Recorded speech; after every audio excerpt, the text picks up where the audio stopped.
Wild West podcast. My name is Richie Richey of the MHRT Network. Over that away. No, see, they fixed it again. That's great. Okay, this is not a fluke. Okay, this is great. They just for the record, everybody, you used to have to point the opposite direction to point the right way, and it Oh, seems so like our trusty Streamyard here has actually fixed the opposite way. So I'm pointing to you here, pointing in the right direction on my screen, as opposed to the opposite direction, and this is good. So this is far less confusing for us normal folk that don't want to have StreamYard to think keeping that us on much. the toes. Exactly. But anywho, ladies and gentlemen, we got DZ over there representing his Los Angeles Chargers, and we got Jack Kenna repping his Las Vegas Raiders. And we are still on the search. Unfortunately, we were unable to pull the person that I had in line for the Chiefs, and we are continuing our search for the replacement for the Chiefs representative on the show. Um, as we uh, as we look forward and look ahead, I'm sure we've each had our own roster moves this week that we should probably get into quickly first. And then once we dive right into that, we will go ahead and start putting forth our week one predictions. Sounds So good, with that man. in mind, I figured I kind of get into a little bit on the Broncos roster moves first, and then we will proceed to go on to the other folks here, DZ and then Jack.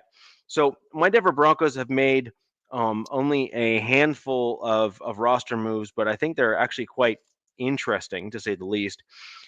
There are rumors that the Broncos are likely going to be bringing back Blake Watson onto the practice squad, and that will occur at the end of about week 3, because he was let go with an injury settlement. The way that that works in the NFL is you have to wait 3 weeks prior to bringing the guy back onto the practice squad, and that's just kind of the way things shake out. What we did do, however, is we brought in another wide receiver, actually, for my Denver Broncos, as a tryout player. So we had a group of tryouts that occurred this past week. I think it was Monday, if I'm not mistaken. And we had a tryout wide receiver. I'm just getting his name. He's about a 6 foot guy. He's a third, fourth year dude that pulled in. I'm just pulling his name up real quick. Oh, Tyre Thomas. I knew I was going to forget it, so I had to look it up because there's no way I'm remembering that one.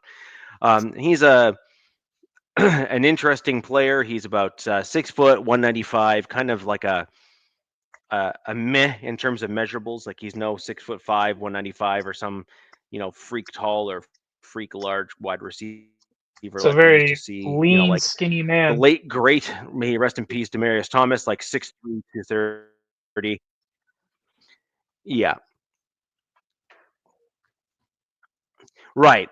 Average height, skinny guy, right? And so our lean, average height, skinny guy is what you get with those guys. And you know, an interesting player to sign. We let go of a cornerback by the name of Newsom. He's a second-year corner that was on our practice squad last year as well. Um, Showed some promise actually in college. Could have done a few things, but ultimately wasn't able to climb the Broncos depth chart. And my Broncos are known for keeping undrafted secondary members and other things like that on the team. So it's not like if he had started to excel that the Broncos would have, rejected or turned him down, right? Um, and then we signed a tight end as the international player. Um, I'm just getting his name. It's like Morag. He's an interesting dude. I don't know if you've seen pictures of this guy, but he is a physical specimen to say the least. 6'6", 250 pounds. Um, Built, as they say, like a brick shithouse. And uh, comes with an Aussie rules football background as his path to the NFL. So really, there's only a couple of positions that are well suited from the Aussie rules pipeline. That would be tight end, offensive lineman, and sometimes running backs, although there hasn't been very many of those that have really worked out from the international side of things. Just hasn't. So he's a massive, massive human being. I'd like to see, um, I'd like to see him called up from time to time on game day to see if he can add a little extra. Because in Aussie rules, the tight ends or his position rather would have been responsible for two-way gameplay. So he would actually be quite used to blocking. Like this is not going to be something that is an abnormal thing for him to do, and because it's a running game in terms of Aussie rules football, I actually think he would make for a relatively easy transition to an inline blocking tight end as a starting role. I But think your dog agrees that's it. with you. That's all I have for. Of course he does, or she does. You know. They have to listen, otherwise, She knows who as feeds they get them. disciplined. And so I think ultimately speaking, you'll be seeing some interesting plays from some of the new additions on the team.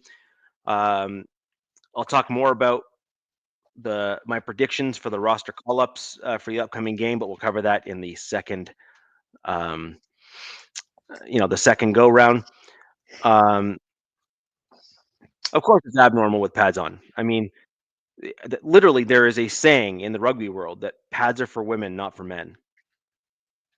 Like this is a common phrase that is used. Like it is Until they come to the NFL and find out. Right.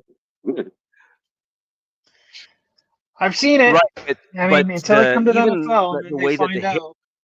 yeah, Victor, you're right, man. It is hot out here, dude. I'm right. sweating. The difference in the NFL. Yeah, I mean the interesting thing in the NFL and with the rugby guys that come into the NFL is they typically don't get hurt when they come to the NFL. And the reason why they often fail when they come to the NFL isn't because they're not tough enough to handle the punishment. No.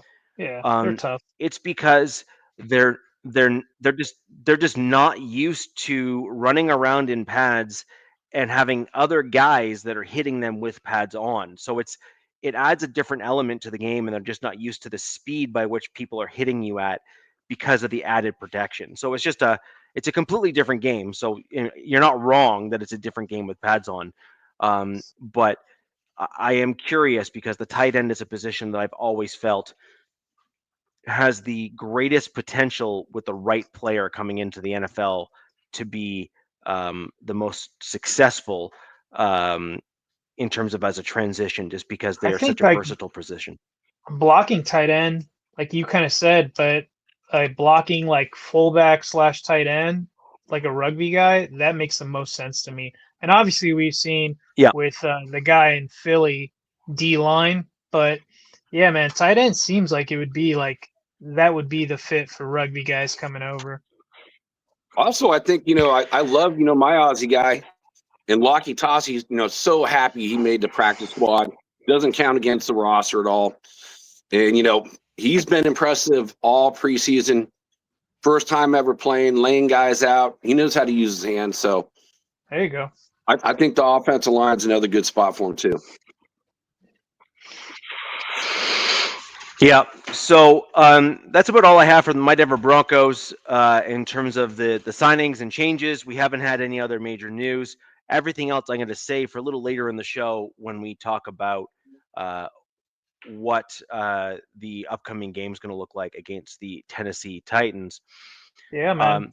Guys, just real quick, I'm going to quickly stop off here. I got to reboot my machine. It's lagging right now, and I want to make sure that I come back in with a crisp picture for everyone and I'm not choppy. I'll be back in about 5 minutes. I'm going to throw over to you, DZ. Sure. So, since the last show, just to keep it short, the Chargers have re-signed tackle David Sharp back to the practice squad. He was brought in late in camp. He had some familiarity with the staff. I believe he was with the Ravens. They released cornerback Harrison Hand. I'll go through this quick because it's kind of boring. they brought back Luke Grimm. And if you guys remember last week's show, I talked about him, how he got cut because he muffed 2 punts right off the dome in the same spot. Yep. Promising young guy, though, especially in the special teams unit. So they brought him back to practice squad. And that's good. We'll see. We'll see how that goes. That transpires. And then kind of like a new guy they brought in was a running back, Amar Johnson. He was with the Packers in preseason. And to me, at first, when everybody looked at it, it was like, oh, okay, you brought back this guy because you guys missed out on keeping Raheem Sanders, who got signed to the Browns.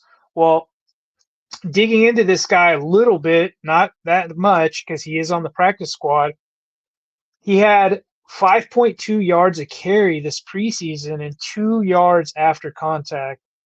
He's 5'10", 205, runs a 4.39, and is explosive, shifty. He's got the flavor they're looking for to diversify this backfield, because currently the starting running backs are all pretty much the same size and build, over 6 foot, 200 and some odd pounds.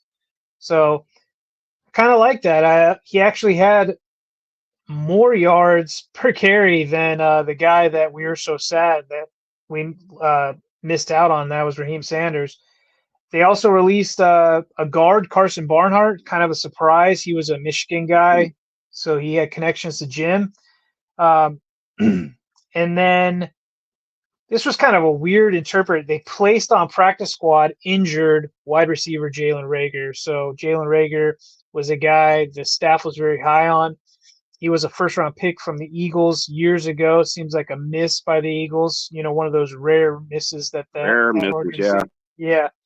So when you said he's on IR, is it a short-term IR, or is there like the whole season IR? Dude, your guess is as good as mine, Jack. There's so many ways that these front offices can shuffle rosters around to make things work. And, especially with the new rule this season with the 2 short-term IRs, I'm not completely sure how it works, or if he's on long-term or short-term, who knows? And frankly, between you and me, I don't really care. You know what I mean? Like, there's other guys on this wide receiver room that I'd rather see than Jalen Reagor out there. He did make some good plays for us last season, but I just want to see some of these rookies ball out. But yeah, Right. Just so that's about it since the last show with the roster shuffle. Nothing as far as the 53, but Yeah, there's not going to be a lot going on with that. That is for sure. But I heard some big news. Actually, right before coming on the show. With Jacoby Myers. And what's up? What's up, Nav? What's up, Victory? But Jacoby Myers, he, things were getting pretty kind of hairy for a little while there. He had $10.5 million this last year of his contract. 0 guaranteed. I don't know what's going on with the Raiders. I feel like maybe they're going to spread the ball around a lot, going forward with drafting so many wide receivers. And then after, Jacoby asked for a trade, then of course the Raiders picked up Amari Cooper, and they got him for a 1 year, $3.5 million, up to like $6 million. But literally just about 30 minutes ago, Jacoby Myers says, "Hey, it is what it is. I asked for a trade. They said no." And so he's like, "Well, I'm here." I like him, man. Jack, I like his attitude. I like his attitude. He's looking for more money, didn't seem like communication was happening between him and the Raiders or his agent or whatever. He's like, "Look, man, I know what I did last season." He was essentially betting on himself. And he's like, "If you guys don't want to pay me for what I think I'm worth, then just let's see if we could trade me." And they said no. And he said, "Okay, well, I'm going back to work then, and I'll finish my contract out." That's what it seems like. And that's pretty much what it is. He pretty much said he's just going to let things work out. And if they work out, they work out. If they don't work out, it'll work out somewhere else. But you know what, man? That mentality. But this is the type of player where like the organization needs to recognize and actually pay this man. Or reward them. I don't guess. understand why they're not paying him, because he does everything right. There's a lot of players like, Hendrickson, or like the guy that was on the Cowboys. They're not practicing. They're not doing anything. He's out there playing full speed. He's showing you that type of mentality, that lunch pail mentality, going, hey, I'm here to play. And not to reward a guy that shows all that work ethic, and being a leader of this team. So I have a feeling that they're going to get something done. I just don't know when. And hopefully it's sooner than later, because I'm getting kind of tired of it. But it made me really nervous that, what was he really going to do? So is Nav saying, Nav said, but Jacoby did not ask for a trade. He asked for a new contract or a trade. He does not take shit publicly. Okay. So no, he keeps it to himself. He asked to be traded, but the Raiders just said no. And then he just put his helmet back on and went out there and kept playing. I mean, we'll see how this goes into the season. Especially with you guys bringing in Amari Cooper.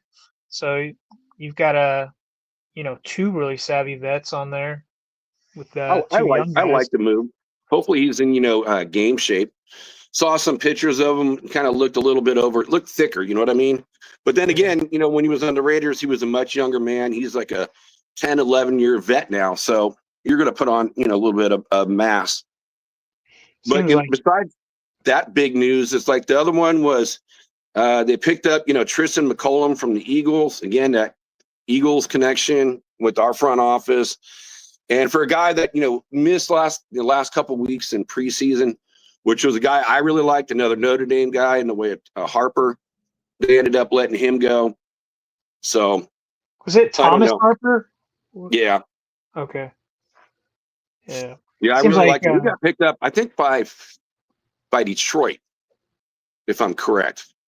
I might be wrong, but maybe by Detroit.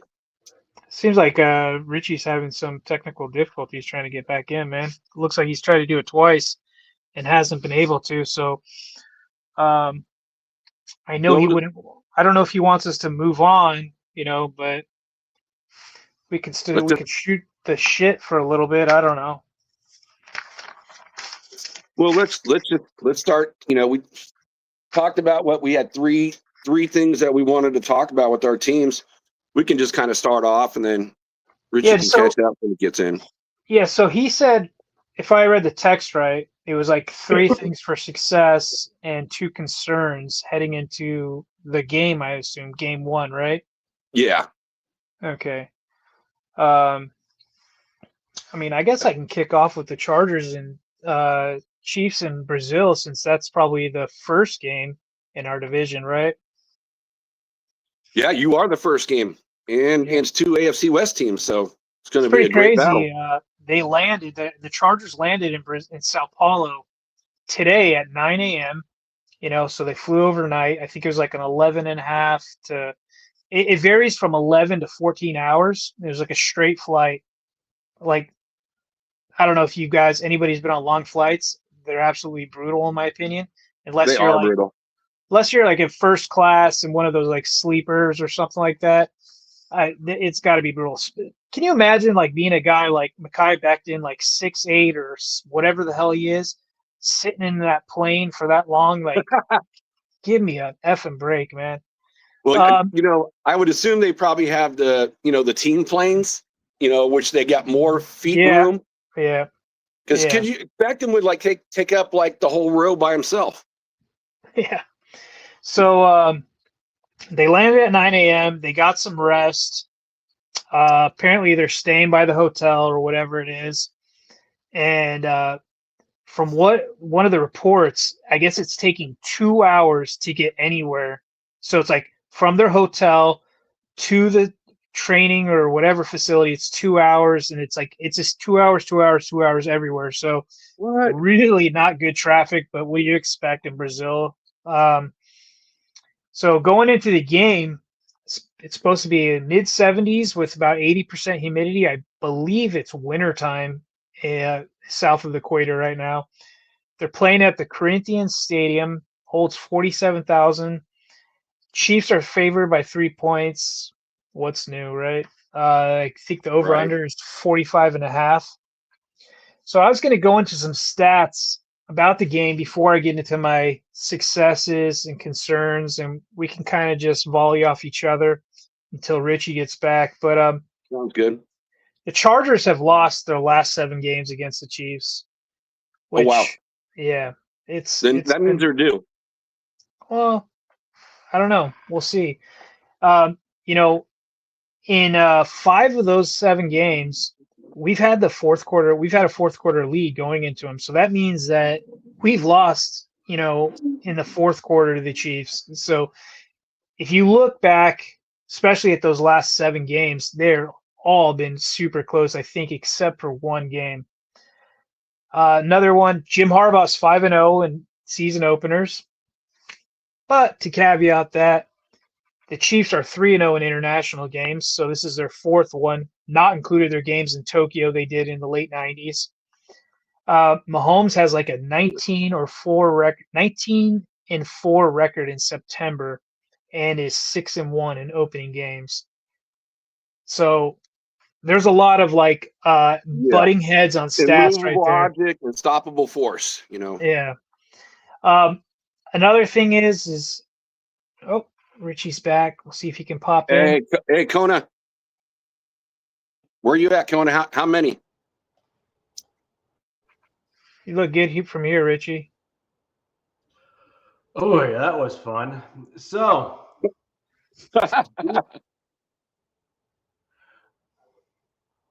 Richie, catch you up. We both talked about roster stuff this last week, and I just got into the Chargers, Chiefs, Brazil, stuff like that. That's gonna be an interesting one. Yeah, I'm going over some, and I've got 2 more little notes before I get into it. But their left tackle, Simmons, he had 28 snaps in preseason and allowed 0 pressures. So really impressive from their left tackle. Heading into this game, we'll see how Khalil Mack does against him. But that's my quick notes heading into this game, and then I've got success and concerns, so we can do that. Kona, I have this to show you. This is an important part of your tool belt. This is a nondescript metal water bottle that has a Broncos logo on it, fitting for both of us. However, it also doubles as a perfect vessel to bring to your son's baseball game. And it is to be filled with nothing but beer, because let's be honest, unless your son is older and really good, you might actually need it while you're there. Just saying.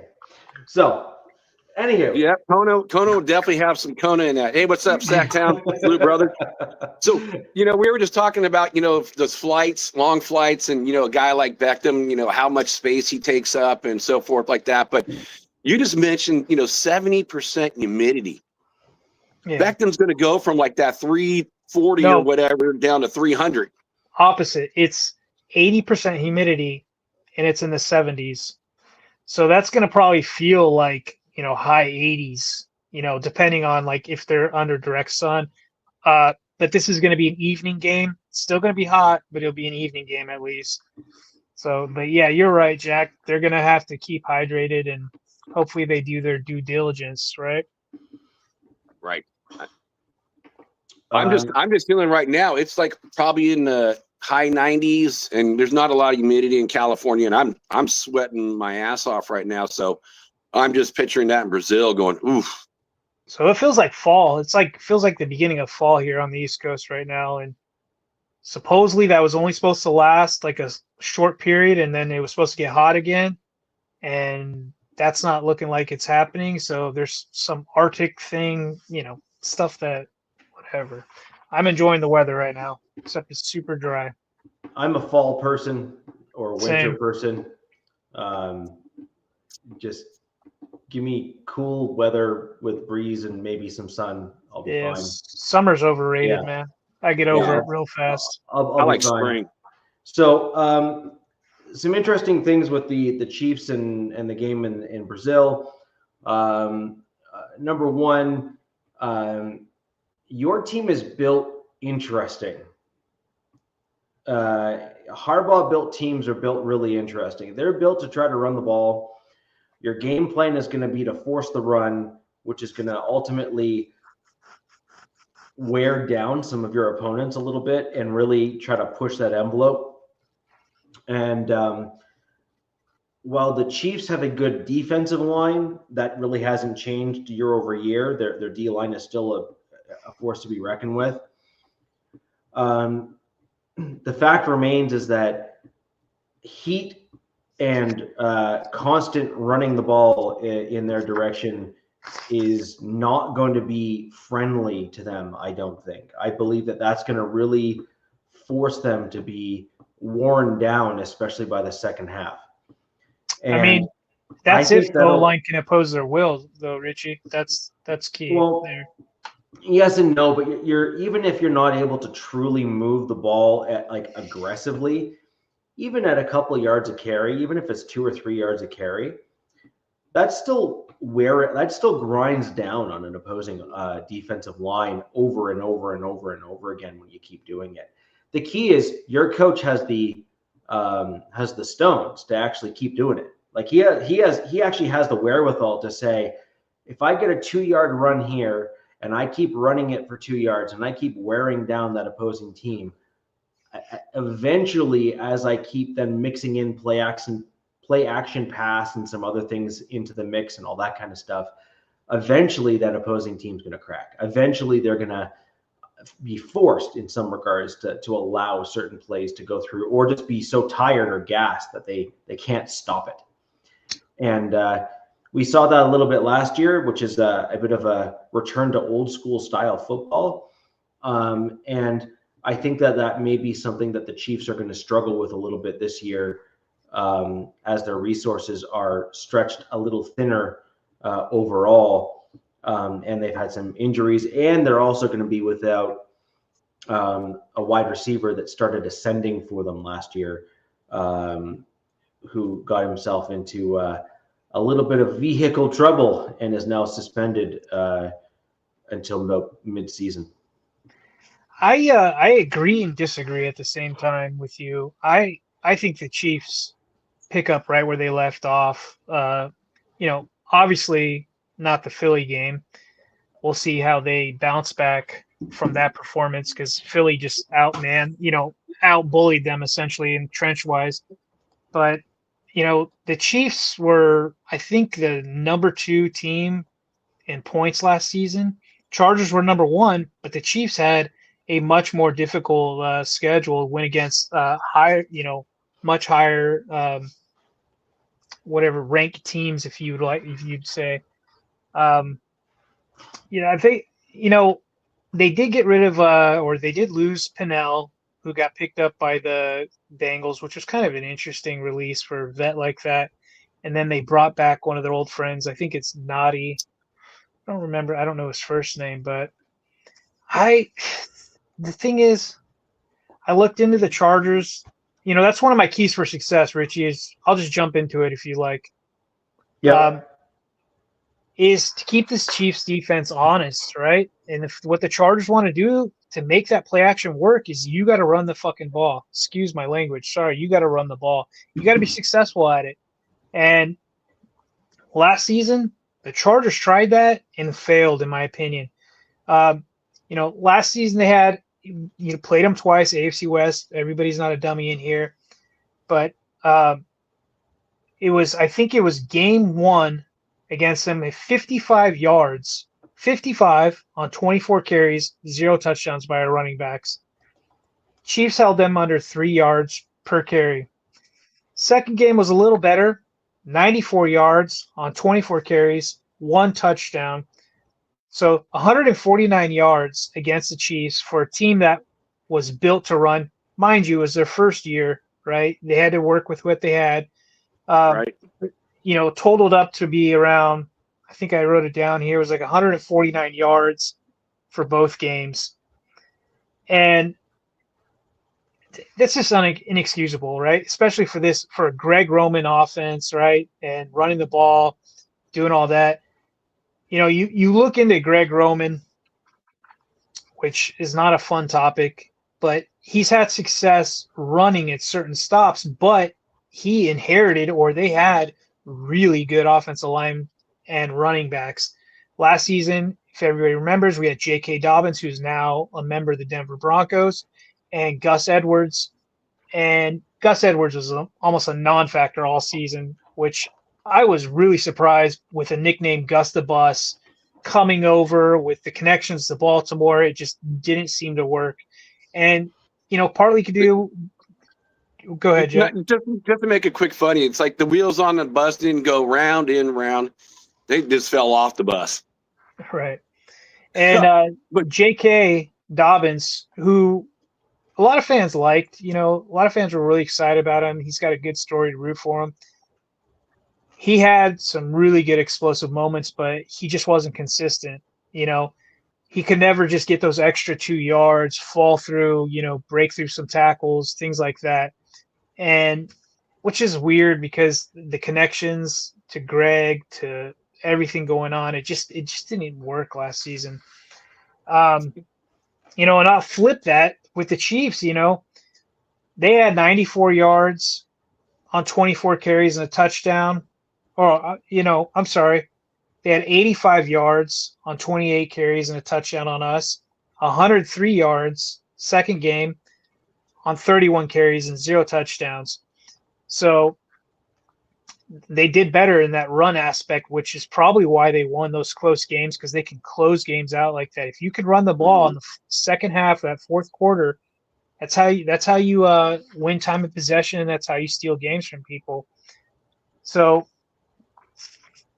for me, my first thing in success, I know we have 3, and we'll get into them as the show goes on, but it's let's keep talking about this, because I just looked up Kansas City's depth chart, and I think they got like 9 guys, and it looks really like the majority of those guys are mostly ends. So you got Chris Jones, Amar Noman-Lott, who is listed as questionable. You got Jerry Tillery, which he's been on the Chargers and the Raiders, and Derek Namdi, and everyone else is listed as like an edge. So they must have quite a few tweeners. So again, with that humidity, I think you got a good shot if they're going to have a bunch of smaller guys out there with that heat to wear them down, like what Richie said. So by the fourth quarter, I mean, it could definitely be a plus for your team. We'll see. It's not like it's 90 degrees down there. I mean, it's just a little humidity. You got D coordinators rotating guys in and out. I am hoping, Jack, with these different backs coming in, Najee is good to go. He is playing Friday. I was going to ask that. Yeah, he's good to go. So another thing is both these teams, this is the healthiest any team's going to be at any point in this season. And both teams are going in with 0 injuries, essentially. Najee's playing, and I think for the Chiefs, they had one guy as questionable, but it looks like they're good to go as well. They're going into Brazil. I think they're there now, but they got there later. So we'll see. But that's my first thing is in order for this play action to work, in order for this scheme to work, how they want it to work, how they envision it to work last season, you got to be able to run on these guys. Whatever I said, 149 yards in 2 games combined. That's just not excusable. You drafted a guy, in the first round running back. You brought in Najee Harris. You signed Mekhi Becton. You did lose Rashawn Slater. And it's just you got to make it work. You got to figure it out. You got to be able to do what you built this offense for, and that's run the ball. If you can't do it, you're going to put everything back on Justin's shoulders, like you did for the last season and seasons before that, before this regime. It's not going to end well because he's got to stand back there and get smacked in the mouth like he does every other game. I don't think you're wrong in your general assessment. I think you're you're trying to be balanced in terms of how you approach it. Yeah. Dare I say, I actually think you're intentionally trying to be cautious just because you don't want to get too optimistic in the potential outcome and don't want to get let down in some regards. But yes. yeah, Richie, heading up into this game, I've been like a roller coaster of emotions of how I feel about this team. yeah. I like some days I'll be really positive, and some days I'm like, oh crap, here we go. And to me, there's some unknowns heading into this season.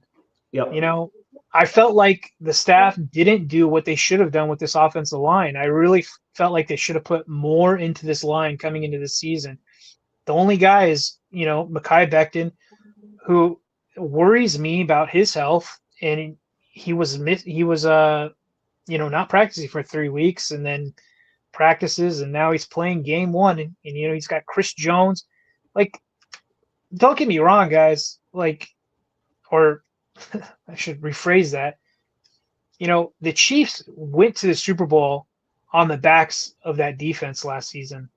That defense carried them throughout that season. They did. Yeah. 15-1. Right. Everybody talked on the media, oh, their offense is horrible. They can't do anything on offense. It's all checkdowns and this and that. That defense was stellar, in my opinion, and nobody gave them credit. And I hate, giving an opposing team in our division credit, but that defense was scary good. And what they did is they just added to it. I don't believe they really lost anybody of crazy caliber going into this season. I'm not sure if they lost their inside linebacker. I thought they might have. I wouldn't. I don't know. I know they brought in a new young edge in Gillette. They got our third cornerback from last season, Christian Fulton. Looks like he's a starter for them. Yeah, I'm not really sure. Rich, you're thinking of Brandon George. He's on IR. I think that's the guy you're thinking of. Okay. Like I thought they lost someone or didn't re-sign someone in the offseason in the inside backer spot. I could be wrong. Maybe it's just me misremembering. But look, they're a good team. They're a really good team. On the defensive side of the ball. When you win the division, how many years in a row, it's like. Yeah, they are still the team to beat, really, until proven otherwise. That being said, though, is every defense has some weaknesses to it. And it's a matter of identifying those and basically forcing their defense to adapt to your offense as opposed to trying to adapt your offense to their defense in terms of, working around them. You basically have to force them to play your game. That's just, the name of the game, actually, in terms of what you're trying to do here. So if you can control the game with the run game, you're then going to force them to stack the box or bring safeties up. And well, that's my point. Fight keep on them the honest. run. And then keep that. Yeah, yes. Yeah, exactly. Keep defense honest. And you said something that I want to just touch on real quick. And every defense has a weakness, and we'll read that in a second. Well, the one weakness I see in the Chiefs defense is their secondary. And that sounds weird, but they are ranked 18th last year, and they're susceptible to deep passes. So if you can keep their defense honest by successfully running that ball, that play action works. Justin can sling the pigskin downfield, and I can see some deep passes. But there's another aspect. We'll get into that if you want to read that or whatever. Yeah, let's quickly read this, and then we'll get into the other element there for your team in the deep pass. Raider Shield family coming in with a $5. Thank you for the dono and the comment here. This is directed primarily at you, DZ. DZ, great mustache, epic. I have Chargers 31, Chiefs 24 in Brazil. My concern is Justin without Slater. Chiefs do not scare me. IJS, Jack, GFY, and 2 laughing emojis. Good for you. Jack, what does GFY stand for? Good for you. And the IJS is, I'm just saying. He's He's right. I am concerned without Slater. I think Alt will do a fine job as his blindside protector, as he did in college. This will Yep. be his first game at left tackle in the NFL, and we'll see how that goes against the Chiefs. And DZ, don't even be worried about it. All plays. That was his position before he came on the Chargers. So he actually, you saw how he played last year, having to switch up, all the footwork and everything else. Now he's going back to his natural position. I don't see any let off there at all. Zero. Oof. I love Welcome your to the guys' NFL. confidence, man. I love Welcome your to the NFL. It's the NFL. This is usually the best guys. Usually, obviously, the Raiders max rushers on the other side, but usually teams' defenses rush on that left side, right? So Right. he's gonna have what Richie just said, a welcome to NFL moment. Yep. And fingers crossed. I mean, Karlaftis is no slouch, man. I know that he doesn't get the praise as one of the top ends or edge rushers in the league, but he is no slouch. And some of the film that I saw in the offseason of Chris Jones pretty much telling him, like, hey, man, like, I can keep it PG, like, keep your mouth shut until you have 15 sacks or whatever it is, settle down, young pup. Like, do it, prove it to me. But the way he was saying it, I was like, man, I love that. I love what he was saying to him. Joe, So look, let's just put it this way. There's two things I want to jump off here. DZ, you mentioned a little bit of it. Jack, I know you're an alt homer because he played for your team and whatever. Fighting Irish. Yeah, whatever. Whatever. It is what it is. Okay. However, the long and the short of it is this.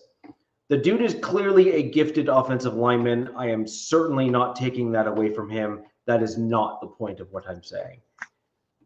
That being said, the Chargers had the opportunity last season to keep Alt on the left and move Slater to the right. Slater, I don't know if we all remember, was effectively the number one right tackle in his draft class, and it wasn't even close. Like, it was basically Slater and then everybody else. And then the Chargers drafted him and said, so about that left tackle spot. and literally flipped him.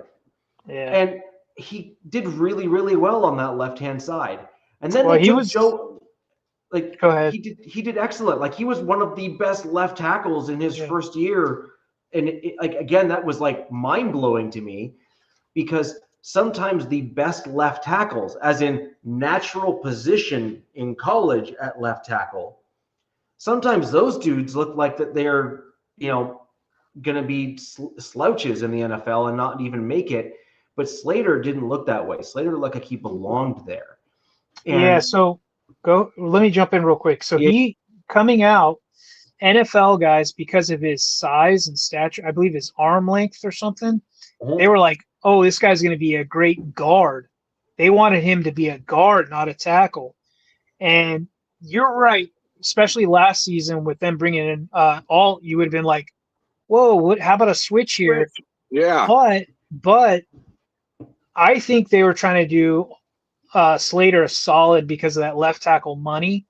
But then also, when Slater is healthy, this is an arguable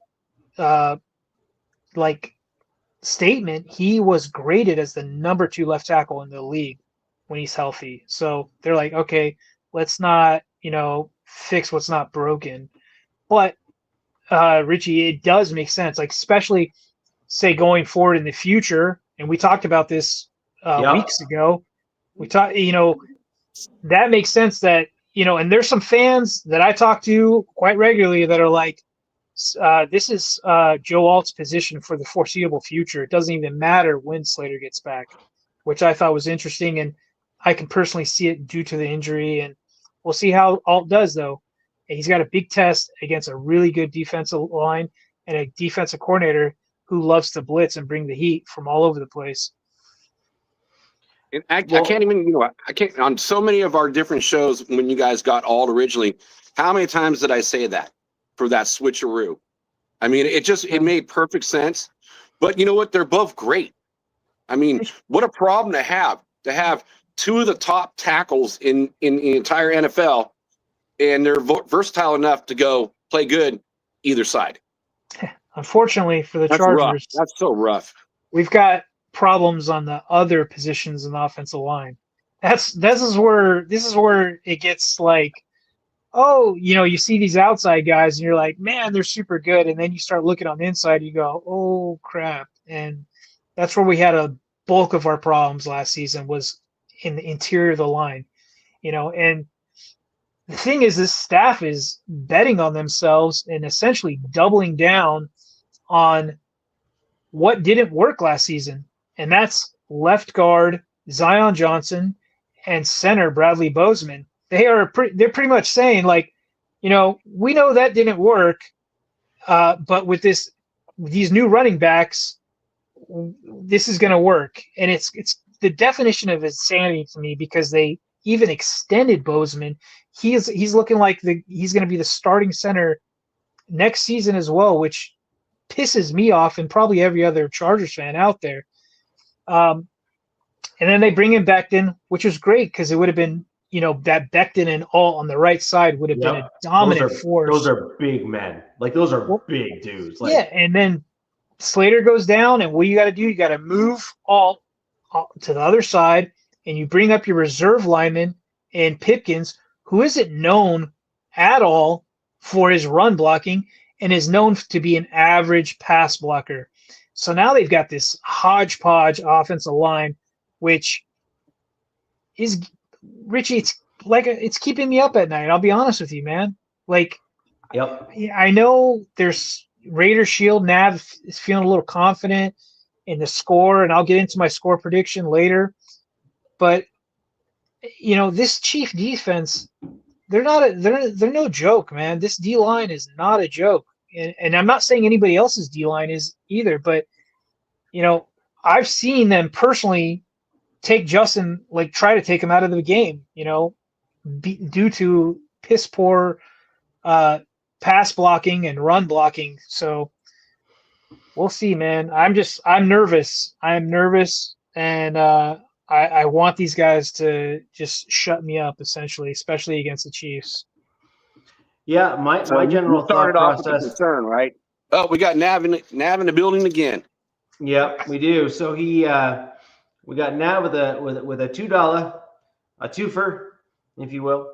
Nav, you're spoiling everybody. I know. Nav is setting the tone. We'll just say he is setting the tone. He wants to see us all take down the Chiefs. I agree. I would love to see nothing more than that as well. That would immediately put 3 losses on the Chiefs' schedule, which would kind of push them in the right direction. You would certainly have some of the lingering talent on the roster that are kind of holdouts from kind of the Mahomes era, that are in typical positions that often age out of the league. You'll start seeing some of those guys fall off first, because those guys are only sticking around because they might win one more this year, kind of thing. And if they start getting pushed out of the playoffs, they'll just kind of, we'll say, retire, go off into the sunset, that sort of thing. And or move to a different team because they believe that the Chiefs are going to kind of then start going on that downward slope and try to get to another team to get another Super Bowl. Richie, I hope you're right. I hope this is the last year we see Kelsey. Go marry Taylor. She's rich enough. You're rich enough. Go to your 100 different houses across the world. Enjoy the beach. I want to see that guy gone. Yeah, I can't imagine any of us want to see Travis Kelce much anymore. Look, he's a gifted player, but you don't want him on the opposing team, and we'll just kind of leave it at that. But getting back real quick to Alt, because he's an interesting dude, I think, for your team. The question then becomes what your plan is going forward in the future. So as an example, if Slater can't come back and get his twitch back in terms of being able to get off on the line with that injury and whatnot, and maybe he's relegated to only being a guard, you would then likely end up with a Joe Alt Slater combo at left tackle, left guard. And then you'd end up with Becton as your right guard, right? And then really what that kind of does for you in some regard, I mean, if you're going to be honest, just like assessing your offensive line talent at that point, he said, you would then end up with a need for a center, which can often be found in rounds 3, sometimes even 5, depending on what school they're from. If you take flyers on certain style of players that fit your team. And certainly your Chargers and your coaching staff there is more than capable of pulling some gems out of those kind of mid-late rounds for those types of positions. Richie, we'll see. They've done really well in other positions, but they have neglected the offensive line in these last 2 drafts. And the one guy they did pick this year, in Branson Taylor, they cut him and then brought him back on the practice squad. So what position? He was a tackle from Pittsburgh, not the Steelers, but Pittsburgh College. And left tackle or right? He was a left tackle. Okay, so what are his measurables? He's a large human. Oh, look. He was the reason he fell in the draft was an injury he sustained, and everybody assumed that they drafted him to groom him to be a guard, essentially. See, my thought process the other way around. My thought process is they're grooming him as a swing tackle. Yes, right. And if this is the big if now, if Slater cannot come back and play due to his injury and plays with limitations, he's still a gifted football player. He'll be able to play with power, but he might not be able to regain that pure fast twitch that he had before. And if this kid here is able to develop and then shift over to the right-hand side, which you will have all year this year to work with him on to move to the other side and play right tackle, your team has already shown that they're capable of doing that. So, I mean, this isn't a stretch. Yeah, so they've got him listed as a developmental swing tackle. Yep. With potential to slide inside to guard due to shorter arm length. But he's 6'6", 330. And right tackle. I mean, I don't want to dig into all his stuff, but my hope is if Slater does come back, he can become a right tackle, go back to his normal position. Natural position, And that would take stress off of what would be his plant leg, his injured leg that he ruptured his patella on. We'll see. That's hopes and dreams, wishes and whatever. Yep, I agree. Yeah, I mean, next year.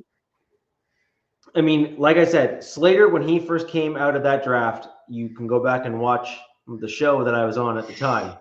I wanted to draft him. Like, I was on record saying I wanted us to draft him. And I didn't know anything about him, to be honest with you. Oh, he was my guy. He was the dude that I thought was excellent. I thought he showed a certain grit. He showed the tenacity. He played with that kind of violence that you want from a real solid offensive tackle or just an offensive lineman in general. And he is shown to be exactly what you thought he was coming into the draft. He is an excellent NFL football player. And so good for him. I hope he heals up. I hope he doesn't play quite as well against my team every time we play him. But hey, aside from that, I wish him nothing but the best. Yeah, man. Because I mean, I've been through some of the stuff he's been through and whatnot, and it's never fun or easy. And the injuries as well. I'm talking on the personal side and the injury side of things. That's a tough thing to come back from. So I wish him nothing but the best. Same. Ditto. Okay. So hey Nav, that's facts. I did want Membu over Genty. So before we move on, let's get your scores. Oh, you want to do scores? You want to do score predictions for the Chiefs Chargers? Yeah. Let's do your score prediction for that game. Okay, I got that written down. So there's 2 scores because my head's saying one thing, my heart's saying another thing, right? 55% of the money's on the Chiefs, right? So my head is saying Chiefs win 24-21. I think that's what my head's saying is they figure out a way to win. Why? Because of the Chiefs. They know how to win. They've shown how to win. They were, and real quick, before I give you my other score, these guys were, I believe, 11-0 in one-score games last season. It's like Yes. somebody Yeah. put a rabbit's foot or four-leaf clover right up their asses. How they got that lucky, I have no clue. I don't see that happening again, which is why I think that they're going to try to be a different offense going into this season. But in this game, there's going to be a lot of rust. You know, defenses usually show up right before offenses. And this is why, you know, we'll get into other stuff, is why I feel like defense has got to be really important in this game to kind of carry the extra weight from all the rust these offenses are going to have. My heart says, God, I've got Greg Roman in my background, so it's like, but my heart says the Chargers do find out a way to eke out a win in this game in Brazil to make that long flight back to LA. That's that much more worth it. But they would have to do some things. They'd have to, you know, put in some of their rookies like Keandre Lambert-Smith, who would stretch the field on these guys. So my head's saying Chiefs win 24-21. My heart's saying I could see like 23-19 Chargers win, something like that. Yep. I mean, I think those are fair approaches to the game. I think you're trying to be level-headed and realistic. Well, it's an AFC game. It's going to be on a soccer turf, right? So, yep. These teams. I mean, look how the Chiefs beat everybody last year. It's like death by 1,000 paper cuts. Yep. They just dink dunk, run here. You know, every so often Mahomes is going to bomb it down, and you know, remind you, he's got his receivers are healthy except for Rice and Royals, who aren't going to be there. Royals is the rookie. Rice has got that suspension, but his other guys are there. So I got a feeling the Chiefs are going to want to take some deep shots. We'll see how that goes. Yeah. I tend to agree with your general assessment. I think you guys are going to be somewhere in that general range. I actually think it could even be a bit of a coin flip. I think the ultimate score from my end is going to be a 27-24 game.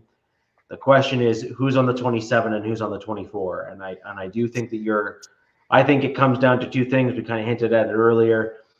Either the Chiefs defense comes out and is firing on all cylinders, at which point I think they're at the 27, or the Chargers offense comes out with sort of kind of what you did last year, actually, where your offense kind of just knew what they were doing.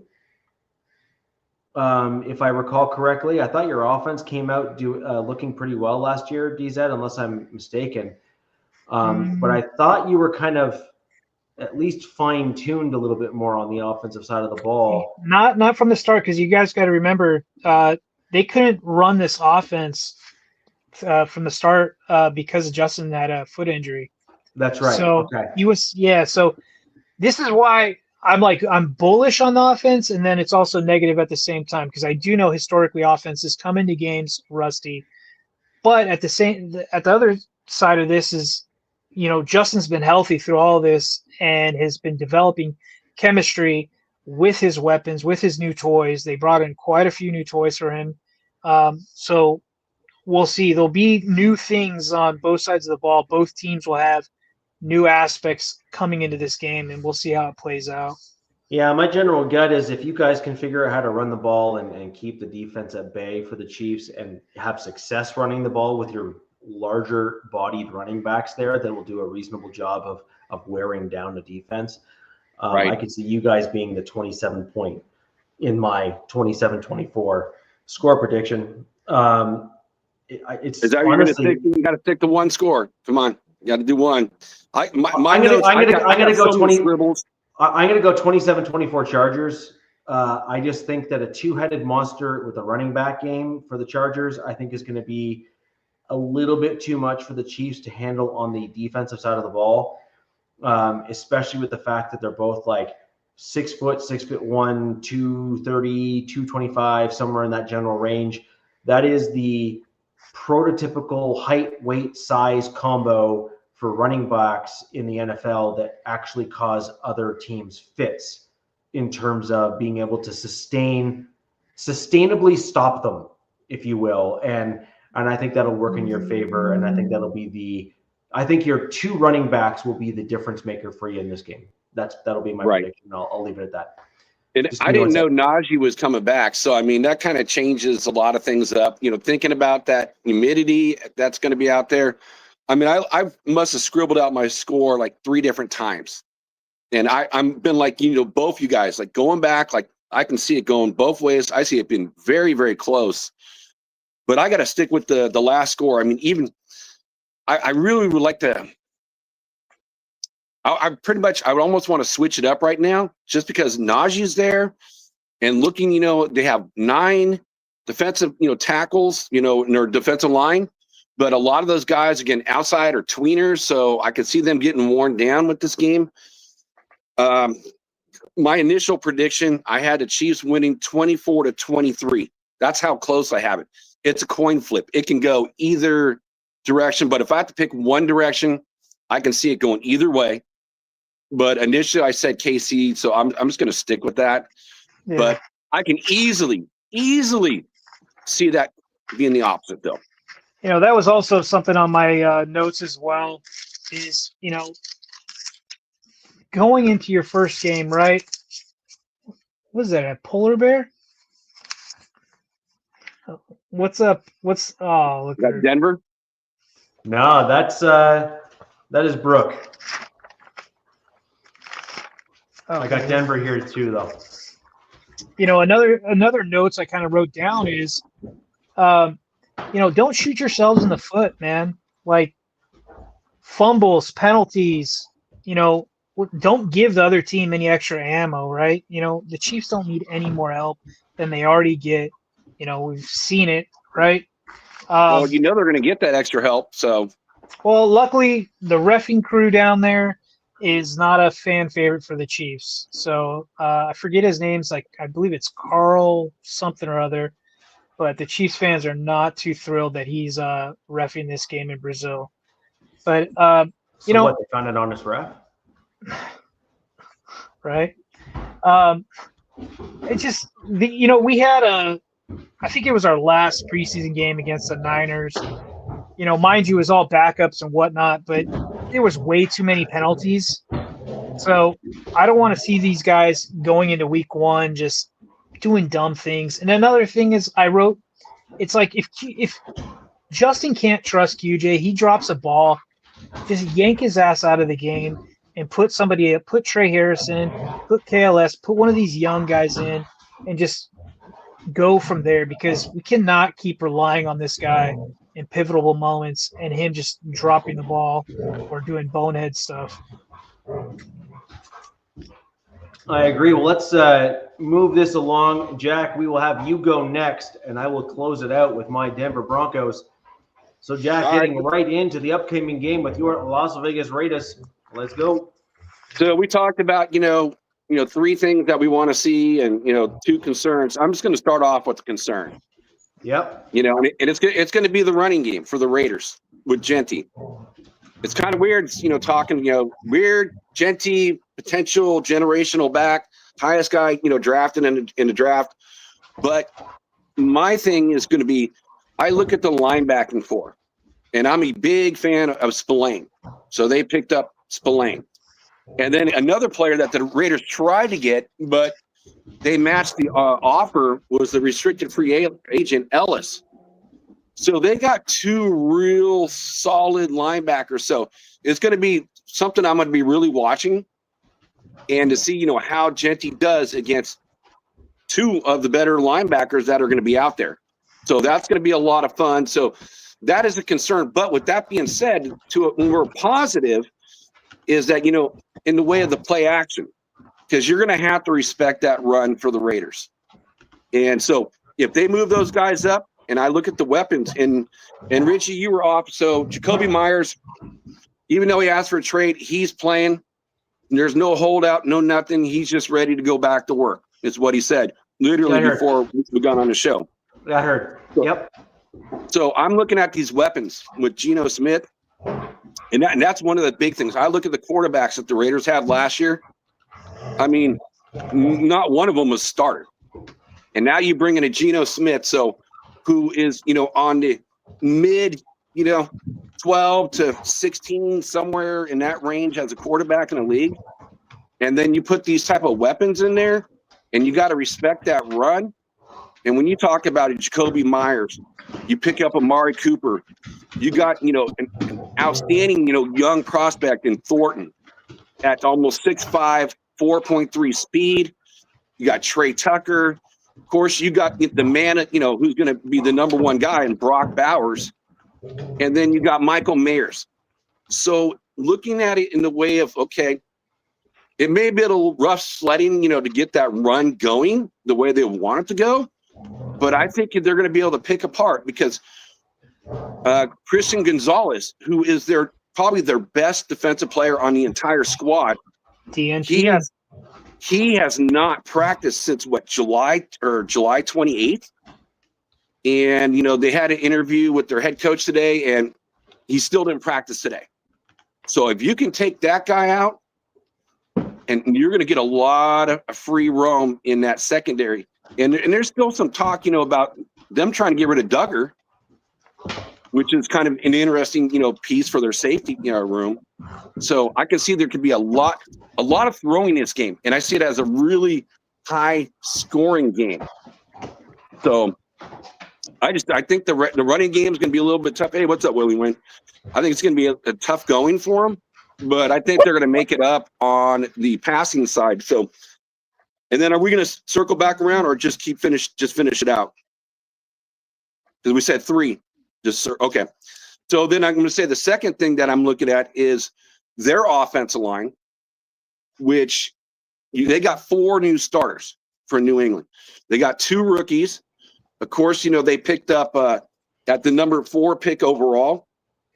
And then they also drafted a guy out of Georgia in the 3rd round as a center, and now he's playing their left guard position.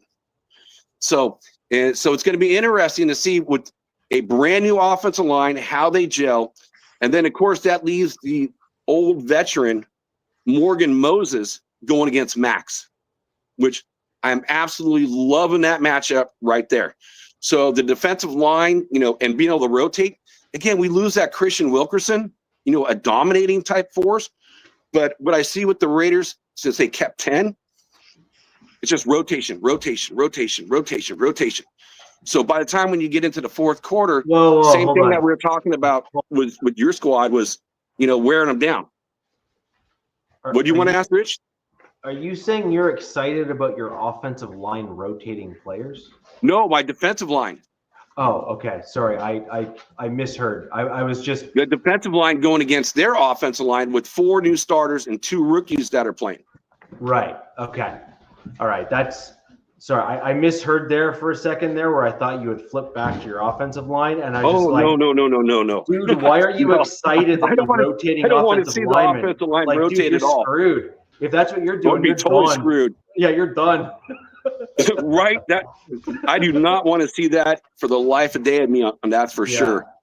All right. I think, Jack, I think what I'm more excited about with your guys' game, and I know Bowers and Genty kind of like take the cake, right? Like Bowers is second coming to Jesus in the tight end room, and then Genty, that top pick, what he did at Boise. But maybe just personally for me, I'm really excited to see what Geno can do with Thornton. Like, I think that there's going to be some times in the game where it's, the Raiders need to get something going, and Geno just, he rushes outside the pocket and just finds him deep or whatever. Because, like I said, I don't really have too much faith in the safeties in New England. Their secondary is pretty solid in my opinion, but we'll see. So Thornton with his speed and size with Geno, to me that looks really exciting. Oh, absolutely, DZ. That's the whole thing. Even if he's not getting thrown to all the time, because I just wonder how the mix with him and Amari Cooper, how they're going to split that up. because they're both ex wide receivers. But with Thornton being out there, you have to account for him, which is going to open up all the stuff down below. Yeah. Which is where Brock's going to thrive, and Jacoby Myers is going to thrive. And, you can even get some, Michael Mayers and stuff to Genty, down low, because you're going to pull everybody back. So that's where I'm seeing that's going to be like, definitely on the side, the positive side for the Raiders. And also, too, what you mentioned, in like big play production, Geno was ranked 6th last year. And he was behind an offensive line that gave up 50 sacks. 50 sacks. Jack, there's some dumb narrative that's been going on that Geno is not a good quarterback. Like, I see the stupidest remarks from even my fans, some of the Chargers fans, but just fans throughout the league. They're like, "Oh, Geno's not a good quarterback. Geno's this, Geno's that." I'm like, are you guys not watching? Did you guys not watch NFL these last few years with him in Seattle? Like, this guy can sling the freaking pigskin. He is a really good quarterback, and it is a huge upgrade from what the Raiders have had these last few years, in my opinion. And it is a huge upgrade.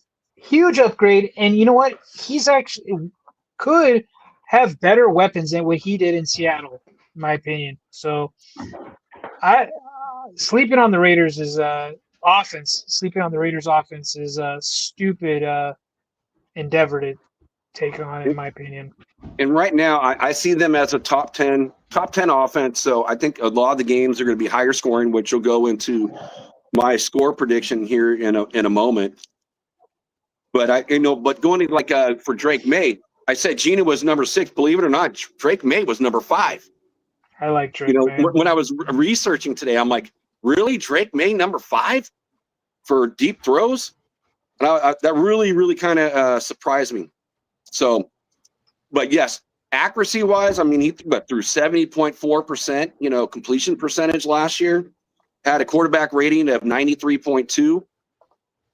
It gave up a lot of, interceptions. He only had 21 touchdowns to 15 picks. But I'm sure probably a lot of that, going deeper when you got a crappy offensive line. So, again, it's all going to be about the offensive line, which, Richie, I don't want anyone to switch.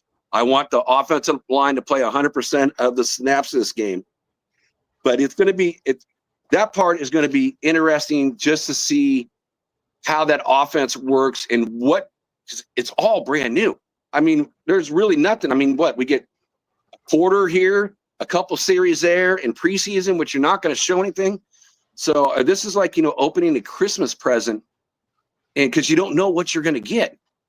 Now, with that being said, though, some of my concerns, like I said, I think the defensive line against their offensive line is a positive.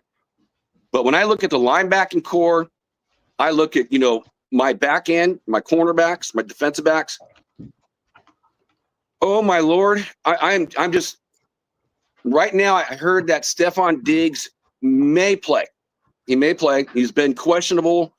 So at least if he does play, at least he's not at 100%, which is going to be a blessing for my defensive backs because, like an example, Kai Blue Kelly. He's been in the league for 2 years. He's been kicked around like 3 or 4 teams already. They pick him up, off the trash heap, and he's a starter. Dust him off, throw some silver and black on him. Get out there, boy. Yeah. So it's like, man, it's like, again, it's not addressing, weaknesses, on the team. Again, we did draft Porter, but we're converting a wide receiver to a cornerback. So he's got 7 games under his belt in the 3rd round. So yeah, he needs more seasoning, that's for sure. And then you get rid of like Bennett. We traded for Booker as on the defensive line. So it really leaves the Raiders very thin, and all preseason. Backup quarterbacks, 2nd string quarterbacks, 3rd string quarterbacks. They are hitting their targets against the Raiders. So again, against their run, I think they're going to do good, but against that pass, it really has me very worried, and I don't know what to expect except for it's going to be the ball is going to move down the field. Jack, you're not going to like what I'm going to say, but like I still think your guys' offense is going to do really well. I think the Broncos are like a sleeper defense for me. I think they could potentially be a top 5 defense in the AFC. Not saying the NFL. I'm saying the AFC. They have a really good defense, and we'll see if it shows up week 1 against you guys. But I definitely see you guys spreading the ball around and keeping them on their heels. And the last thing I will say again, because I think that our defensive backs are going to get smoked, and I think they're going to definitely look at it afterwards. Like I said earlier in the show, they got rid of Thomas Harper, picked up McCollum. I thought that was a mistake. Again, I don't know what Harper's injury is, but if Detroit's willing to pick him up and not worry about it, I'm thinking we should have held on to him because I think he's got more upside than McCollum. So I keep seeing that defensive back room get weaker and weaker and weaker, and I really felt like we didn't really address it this offseason. So they could have a field day, with our DB room. Again, I'm just happy, Diggs is not 100%. And again, it sounds like he's going to go, and that was just today. So before then, he was pure questionable. So 70%, 75% no. Now it's like a 50-50. So, or it went from doubtful to questionable. So on that one. And then I'll leave it like this. The last concern I had, and not so much with the starters, but one of the trends that I saw with my Raiders was being able to set the edge. Keeping these running backs, keeping these quarterbacks, from getting outside. I mean, it just seems like they would get burnt over and over and over again. And that is something I'm really going to be looking at. And because right now, I don't know how you say it, Ramondre Stevenson, he's out. Ramondre? It's Ramondre? Yeah. He's out. So, of course, then, who's coming in is Trayvon Henderson. And what a year did he have last year for Ohio State? And he's one of those guys, he's quick, he's got a burst, he's got long speed. And then, of course, looking at the edge, he's not, the huge guy. But so, again, inside-wise, I think we can contain him. But my concern's about him getting on the outside on the perimeter. With all that being said, I chose on this one here, I made it another close game. I made it a higher scoring game. The Patriots are a 2.5-point underdog. So if it was a neutral field, then the Raiders would be a half-point favorite. So that's how close the betting lines are on this game. I have it as a tight one, 27-24, going to the Raiders. Which is pretty sad because it's New England, I don't know. Yeah. Whew. Rich, you want to go with your score? Yeah, I think it's lower scoring game than that. I think that I think you're going to be somewhere in that like 21-19, 21-17 range. I think Geno is going to be trying to get his sea legs under him, so to speak. See what I did there? Raiders, sea legs. Huh? Mm-hmm. And then I also think that historically offensive struggle, there's a few rare air exceptions in the NFL, but historically, just like when you look at the macro level of all the information and data, scores and all that sort of stuff, in recency bias, the NFL offenses have struggled typically. And so I think that Geno's going to struggle. I think that you're going to be relying mostly on your defense. And then the concern there for your team, in my opinion, is going to be the strength of your secondary on the defense, because you're going to end up with May, who's probably going to be able to get a few long bombs off. And the question is, can you defend those long bombs, and or are they going to result then in points on the field against you? My general score in result of that is going to be effectively inverted in some regard of what you said. I have it somewhere in the 21-19, 21-17 kind of range. But I do think that the New England Patriots are an improved team that don't necessarily get enough credit for the work they did in the offseason.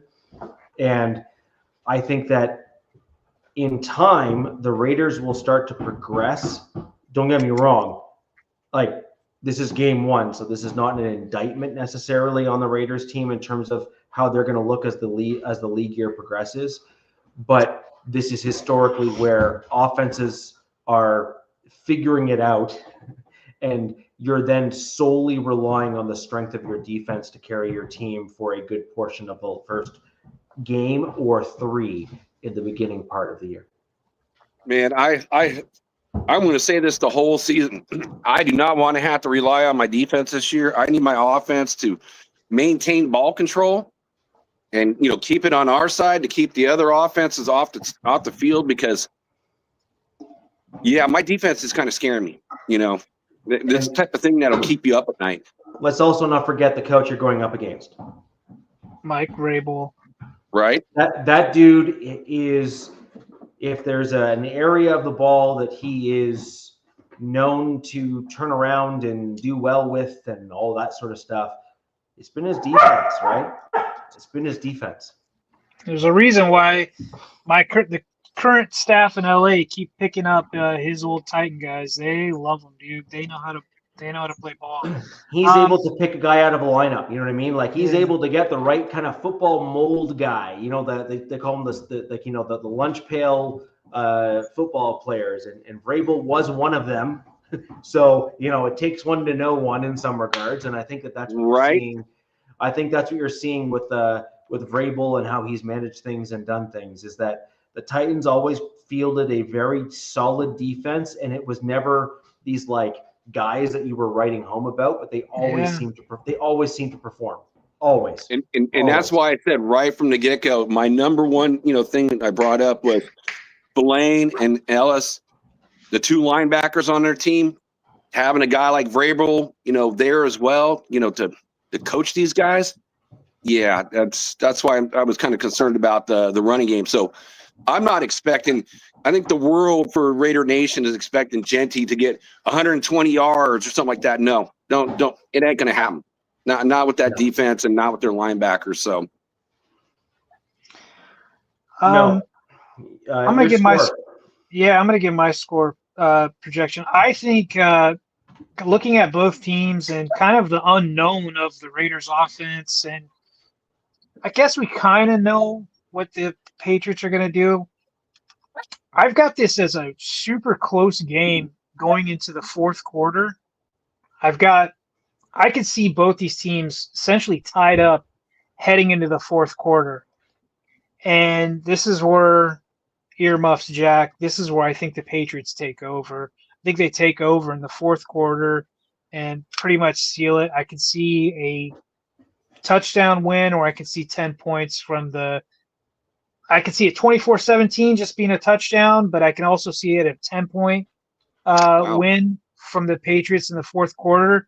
I think that they just have a much more complete defense, and I'm high on Drake May this season. I think that's another quarterback that was overlooked, for different regards than Geno. I just think that, defense and offense, if you're strong on one side, not strong on the other side, or if you're more of a complete team, I just view them more of a more complete team. Not saying they have better weapons or anything like that, because I give it to the Raiders offense on that. I think that Raiders offense is absolutely shit stacked. But there's just too many unknowns for me. So I've got it like a kind of a head-to-head game, and then I see the Patriots taking over in that fourth quarter. So I'll just say 24-17, Patriots eke out a win. I think DZ and I are on largely similar, or at least, close enough. And who knows, Jack? Yeah, right. And who knows, Jack? Maybe we're all underestimating the defense in Las Vegas. Maybe Pete's got something up his sleeve. Who knows? It's just, being an outsider looking in, right? Who knows? Who knows? Oh no, you Maybe. can't. I can't argue with that at all. I agree with both of you on the defense. When you look at it, when you lose 8 starters, 8, and then the 9th one was on IR all last year. So in reality, you're only bringing back. But no, they're bringing back. I'm sorry, they're bringing back 3 guys, 3 starters on that defense. And they, we went shopping at the Dollar Tree.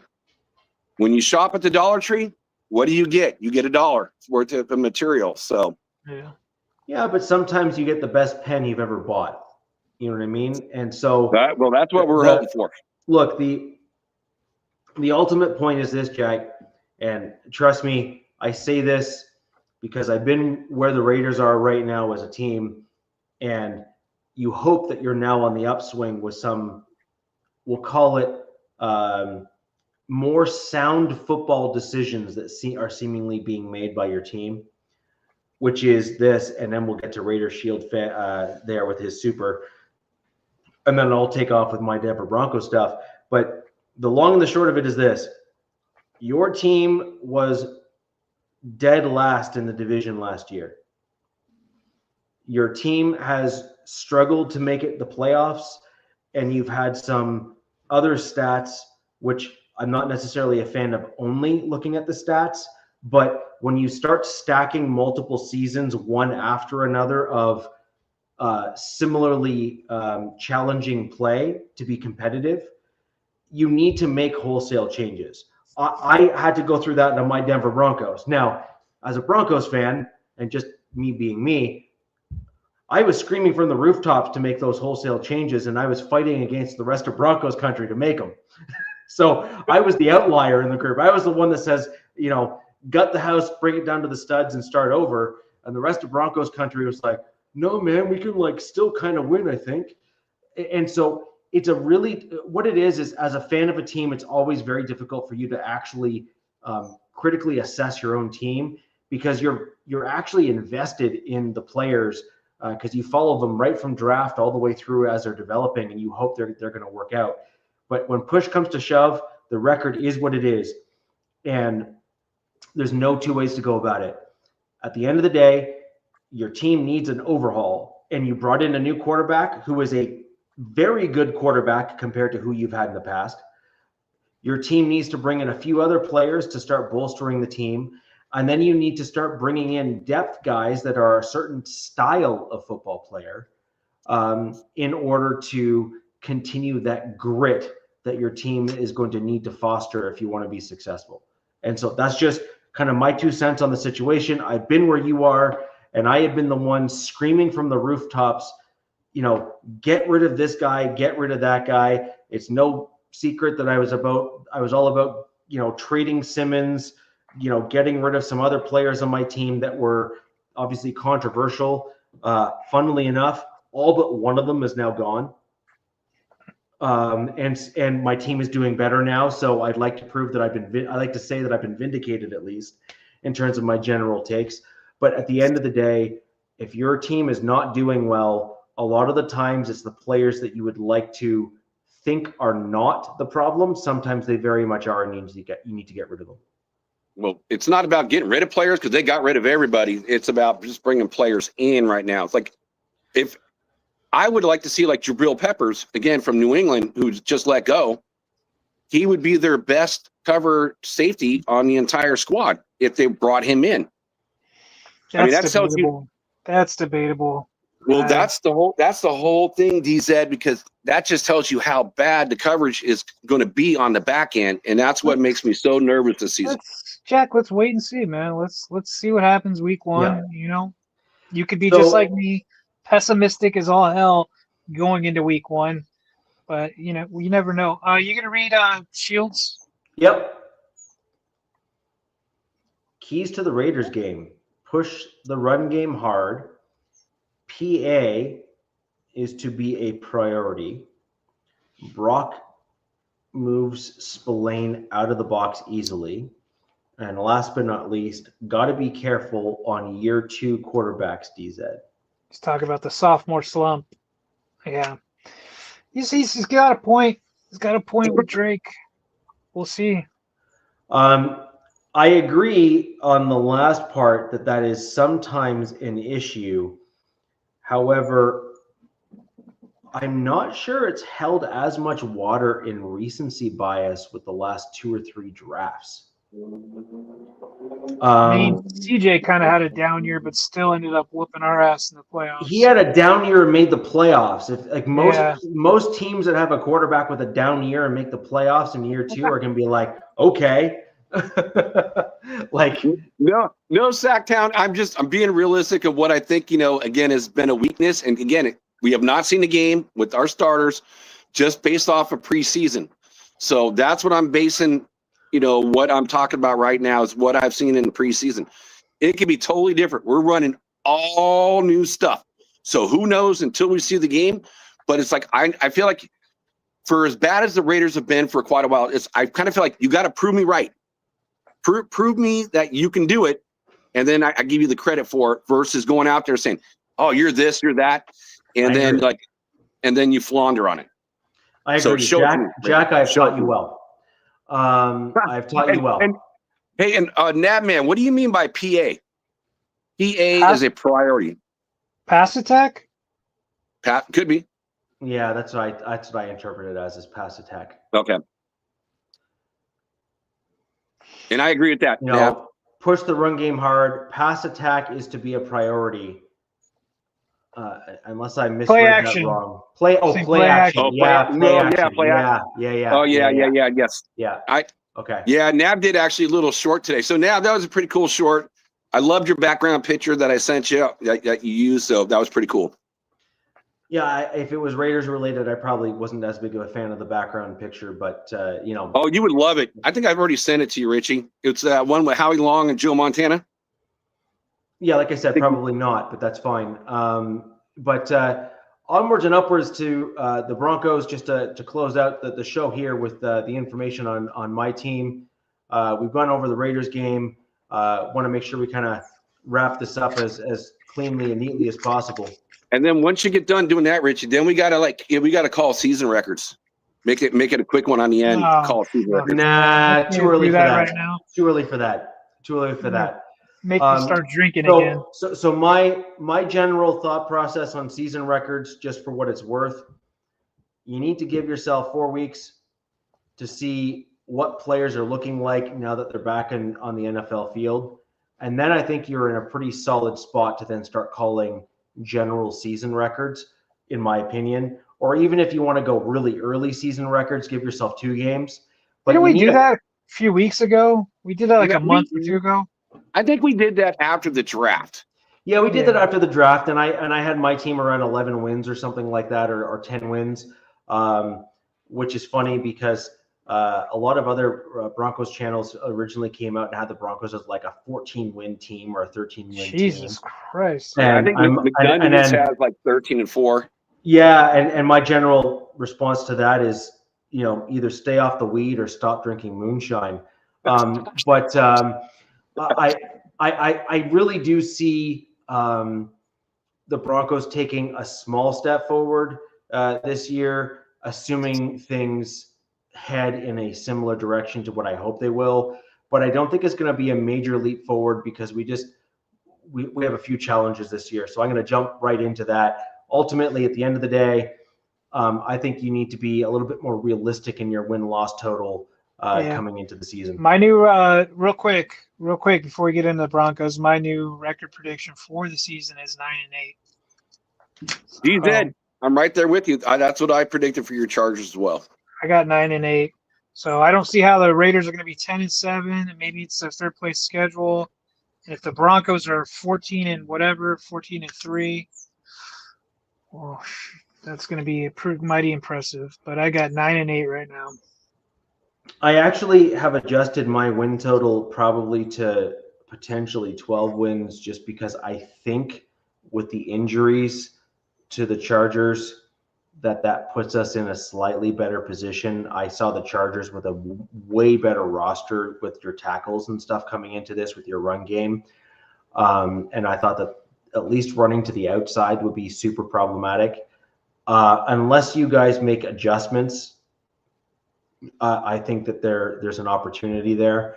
But I'll wait and see where my Broncos land because I have some major concerns, and I'm going to jump right into them for this game against the Titans. So, number one, my offensive line scheme has changed. 11-8. Dude, how many games do you think there are in a season? The math isn't mathing. Yeah, math ain't math and fearless. Raider Sorry. fearless. 17 games in a season. Redo the math. Yeah. Thank you. Hey, and Richie, just to say, I agree with you too. I had your team winning 12. I agree with what both of you got. So I just have my offensive line prediction here, which is my number one issue, concern, however you want to word it. Freaking shut up, dogs. Anyways, we got offensive line. Number one, change in scheme. We are shifting to an outside zone blocking scheme. That again, like I said in last week's show or the week before, for those of you who don't know what an outside zone scheme looks like in the running game, that is effectively what you're used to seeing the Broncos in the Elway era run, with the shifting offensive line and kind of the entire line moving either left or right, with kind of holes being punched in between various linemen at various stages in the block scheme. That is what an outside zone scheme looks like. Terrell Davis, et cetera, that's what to look for.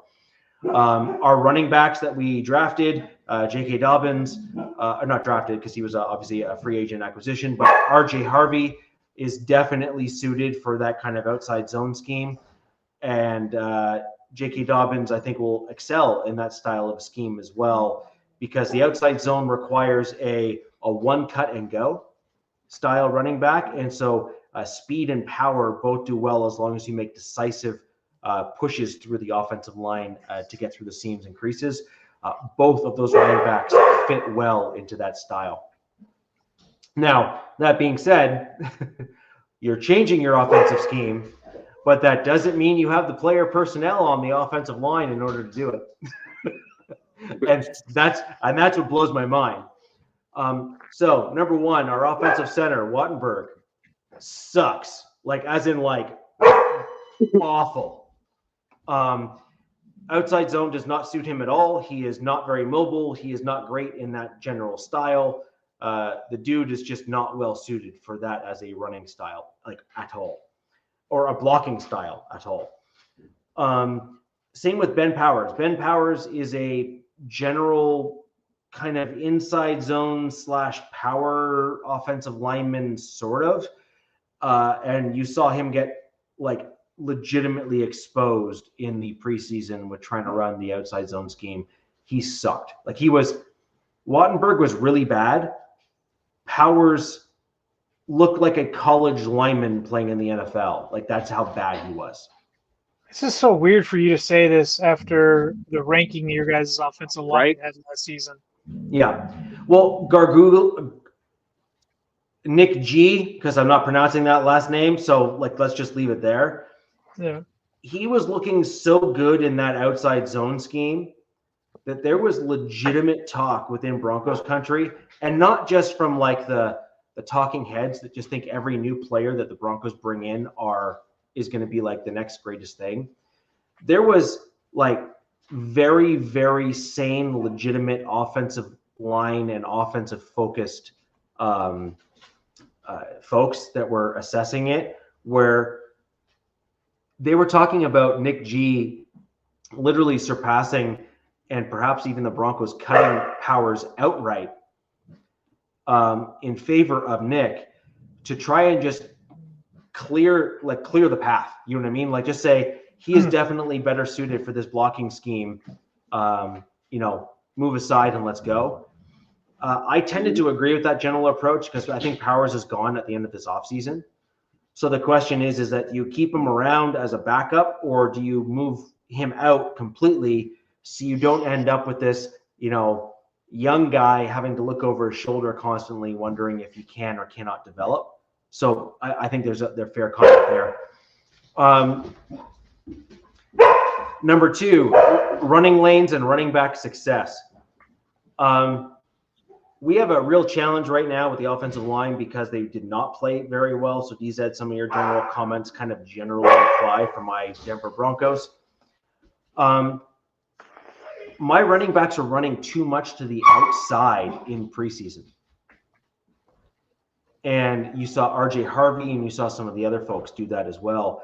And that really kind of shot us in the foot, so to speak. You need to run up the middle. You need to wear down those interior defensive linemen of your opposing team. That's part of the reason why you run the football. Like, you don't just want the 4 yards of carry or the 6 yards of carry or whatever you end up getting in that regard. Part of your goal of running the football is you take the 2 to 3 yards per carry or less, with the hopes that as you wear down that defensive line with grinding and pushing the football down the field, that you start breaking 10 to 15 or 20-yard runs as a result of that style of play. We just saw too much of the outside running from our running backs. That will not be sustainable long-term in the NFL. You will have your running backs just absolutely stonewalled, and you'll go 3 and out too many times, and you'll start losing games. You got to stop it. You have to start running inside. Well, let me ask you this, Richie. Do you think it was just more because it was preseason and not wanting to show your hand? That's what I was Or thinking. do you really feel like that's kind of the direction just based off what these running backs are just seeing open? Because you're mentioning like your interiors not looking so hot. So they're like going, hey, I want to go where I got more space. Or is it a combination of both? I'm going to say both. However, my issue here is, for lack of better words, you can't fix stupid. Right? Like, you can't fix subpar play at the position. And so I have a few bold predictions that I'll kind of make as the season goes on, but I'll make a couple of them now because I think they're relevant. I believe Wattenberg gets replaced with Forsythe by week 4. I think Wattenberg's going to struggle so much in the outside zone that they're going to have to move on from him and put in Forsythe, who is better suited in the mobile run blocking game. And I think that that's going to happen pretty quickly. And then I could also see if Powers really continues to struggle. I could see Palczewski. He's a tackle that I've mentioned a few times on the show before. He was my Denver Broncos swing tackle. Played right tackle. And ultimately, he is looking to be an incredible guard at the NFL. He played really well in preseason in the guards position when he was shifted there. And I could see him shifting into guard and correcting some of these challenges. So do I think we're going to see changes on my offensive line for my Denver Broncos? I do. I really think that we're going to see some changes. I think Nick G had the inside track to replacing Ben Powers, but I think Palczewski is probably going to be moved into his place. I think ultimately Forsythe will then replace Wattenberg. And I think from that point on, our run game will start looking better. For right now, I think they have a lot of veterans. They have a certain run it back mentality, right? With all these guys played together before, so we want to keep the band together. But at some point, a good analogy might be if you're a rock band and change to country, that rock guitarist or bassist may not be the best fit for your new band style. And so I think you have to reassess accordingly, if you know what I mean, right? So I think that makes some sense. And then another thing that it's not concerned about, because I actually like my inside linebacker group, but it's just a general question. I made it quite clear that I actually really like the guys we have on the team. I believe, bold prediction here, you've heard it here first, I believe Dre Greenlaw will not suit up. For game 1? I don't think he'll suit up at all. I don't think he'll even be there for game 1 whatsoever. Parks and Rec. It's a great show. Never seen I- it. I'll take your word for it, though. It's a good show. Hey, say it again, Richie. Like I lost you guys for half a second. You said Greenlaw's not going to suit up for game 1? My prediction is that he will not suit up for game 1. Yeah, My prediction is that, from what I can tell, he's continued to struggle with his injury. I think that it's a risk that's not worth taking. Yep. And I think that with Corinne Reed coming up as like an unforeseen superstar potentially, I have 2 predictions actually. Number 1, I think we outright cut Drew Sanders by the time he's ready to come back from short-term IR. That's a possibility, especially the way you've been. Yeah, I think we just outright cut him. I think we're just like, thanks, bye, right? And then what you said about Greenlaw makes sense as well. Mhm. And especially who you guys' opponent is week 1. Like, no offense to the Titans. Like, I mean, Pollard, I'm a big believer in Cam Ward. I think that guy's going to be great, but I just don't think they have the firepower to match with your guys' defense, even without a Greenlaw, and especially to keep up with your guys' offense as well. So it would be smart to hold him out if he's not 100, because you don't want that lingering that whole season when you're going to need him. Facts. You know, especially what your guys' fan base thinks what the Broncos are going to be, on track for, potentially taking the crown for the AFC, Super Bowl, whatever. Yeah, I would be cautious with him because he's a guy when he's healthy, man. Yeah, he's a player. It makes sense.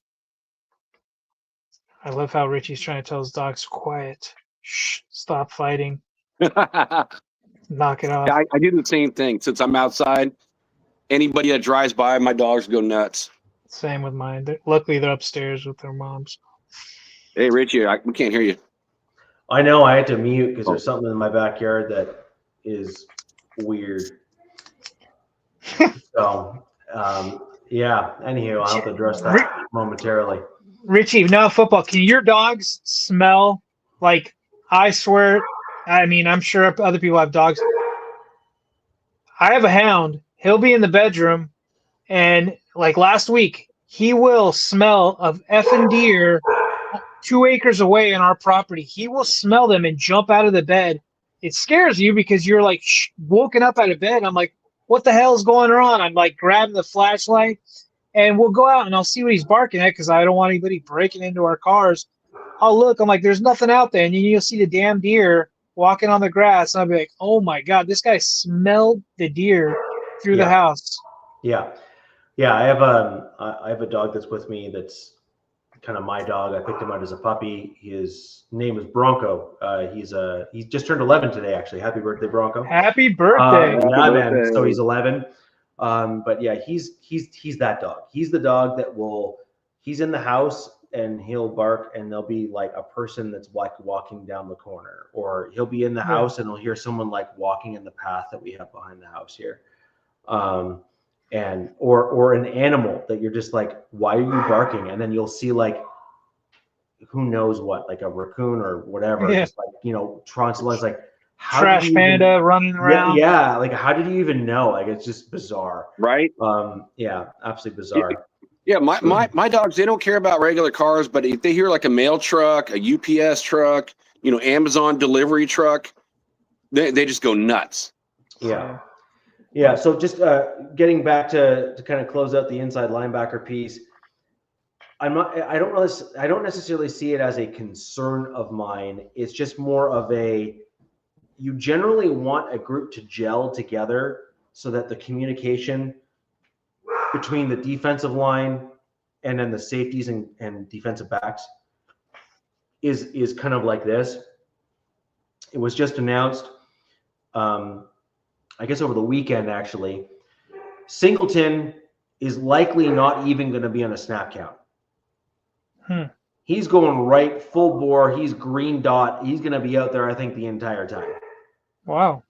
That's scary. And a lot of Broncos country is downing on Singleton. I still maintain that they are undervaluing a player like him on the roster. And they simply need to stop it. Wow, that's just wrong. Singleton, I'm sorry, that guy's a beast. Yeah. He's a beast, dude. Richie, I agree with you 100% on that. Yeah, and then in addition to that, you have in some regards today, in my opinion, an embarrassment of riches at the inside linebacker position, given the fact that you were able to sign a UDFA to the roster that is a starting inside backer on a reasonable number of other teams, and then bring a guy to the practice squad in Jordan Turner, who is maybe a second guy as like the second deep in most other teams. And he's on your practice squad. So, I mean, that's a nice problem to have. Right. It really is. And so my prediction just for this game in particular, I believe that my Broncos are going to be calling up one of Lavelle Bailey or Jordan Turner from our inside linebackers from the practice squad as a game day call up. I also predict that my Broncos are going to be also calling up Adam Prentice. He is the fullback that we have on our roster. DZ, you may be the only one. Jack, maybe, but DZ's been a longtime fan of the show prior to being one of our co-hosts. I am super high on Adam Prentice. He's the fullback that I was bringing up kind of in my early days of the shows here, back when Sean Payton was actually in his last year of coaching, or second last year of coaching for the Saints. He poached Prentice from the Denver Broncos, where we tried to cut him and then bring him back on the practice squad, and Sean Payton poached him from the waiver wires. And so he's a Sean Payton guy. He is a dude that Sean Payton pulled from a UDFA from the Broncos on the practice squad, and he was a starter for the Saints. He was not just like hey, wouldn't it be nice? He was the starting fullback. Richie, why do you think they would make a game day call up for him against the Titans? Pardon me? Why would you think that they would call up your guys' fullback against the Titans? I think they want to push the running game. I think they're wanting to reinforce the running game for the Broncos. Okay. I'm just curious. I mean, it wasn't a slight or anything. That was a weird call up to bring up the fullback. I just see it's going to be such a blowout. Why even risk? Bo Nix, just run the rock. There's that, yeah. Well, I think you want to have J.K. Dobbins and R.J. Harvey get their legs under them to kind of get that running game going. I think you do that with a fullback. I also think that you're going to want to just set the tone for the season to say, deal with us. And I think that that's going to be kind of the whole point of that as well. Now, moving on to things that I am, optimistic about or happy about. I think our wide receivers are looking much improved overall. I think that we made some tough decisions, like Devon Vele, who was the guy that I predicted was going to make my roster last year. We traded him for an embarrassment of riches given circumstances. But I think he's going to turn out to be one heck of a player in the NFL. So I actually think that the Saints, while on paper at first now it looks like they may have overpaid per se, but if you're getting a wide receiver for a fourth and a seventh and he turns out to be like a number 2 wideout for your team, you've done rather well for yourself. So there's nothing wrong with that. It just depends on how bad the other wide receivers are on that team. If he makes, if he's a number 2 wideout, but if he plays like a number 2, then that's a different story. Jacoby Myers, I think it would be worth a fourth and the seventh for most teams. I think having a player like that, and I certainly see Devon Vele matching or bettering him in the NFL, given what we saw from him last year as a rookie, as a 7th round draft pick. So that's kind of where my general benchmark is. Mind you, an older rookie, but yes, a rookie nonetheless. I just put it this way. Jacoby Myers, to me, is like him and Courtland Sutton. Look at the numbers. They're very similar. So they're the same type of player. Yeah, I see them as number 2 guys too, but obviously Sutton's the number 1 for the Broncos. But when you have an offensive like a very gifted offensive mind like Sean Payton. You can make guys that would otherwise not be at that tippity top, you can make them look a lot better than they actually are. Is Franklin your number one, Richie, in your eyes? I think No. it's Portland. Or Bryant? I don't think we have one on our team. I think that we're a team of twos. really good twos, right? You like have really good twos. Yeah. I mean, I would still say Sutton's your guys' number one, but I get what you're kind of alluding to. But yeah, if you look at your guys' wide receiver room, it looks like a bunch of like T. Higgins almost like. Correct. Yeah, that's what. But I mean, T. Higgins would be a one on other teams, so that's why I view Sutton on your guys' team. But I mean, you got like Pat Bryant and John Franklin Myers and Mims. But is Mims back? Is he ready to rock, or is he still kind of? Yeah, that's what I figured. Yeah, and then Bo Nix, I just think he has a lot of short passing game weapons, which acts as a great extension to the running game and then also opens up passing lanes. I think Bo Nix has shown the ability to read the field, think strategically. He's willing to take what the teams give him, that sort of thing. So I do think that that's a strength for me in terms of the Broncos. So we're able to kind of do more with less as a result of having short passing games like that. And then last but not least, I just have the defense, generally speaking. It didn't really play out that way where it wasn't glaring, but the defense played really well even in the preseason, even deep into games where we were playing our 2s, 3s, and 4s. The Broncos defense has got some absolute just ridiculous depth on it. Like it really is. And looks that way. Yeah, right. And so much so I still maintain my original thought, and I only say this now. I want to trade Nick Bonito for draft picks. I want it back on the record. I can't bring myself to justify a 40-some-odd million contract for him. I realize other teams might, and that's fine. That's great. Nick Bonito is a gifted pass rusher, but he is limited in what he can do.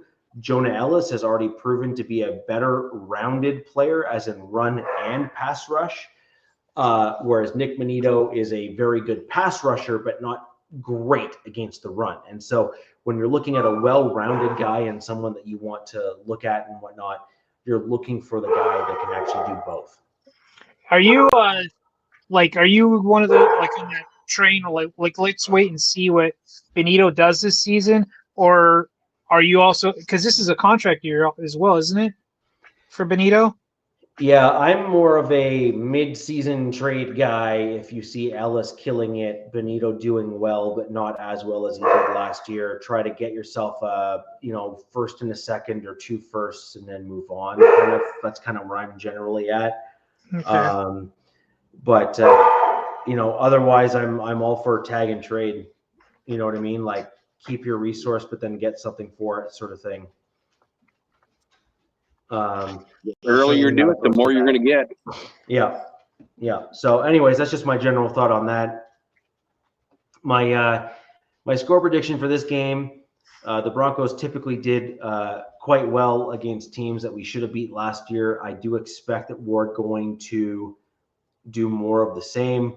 I think that's fair. I'm not going to give some stupid prediction like some other folks might, which is like 60-3, man.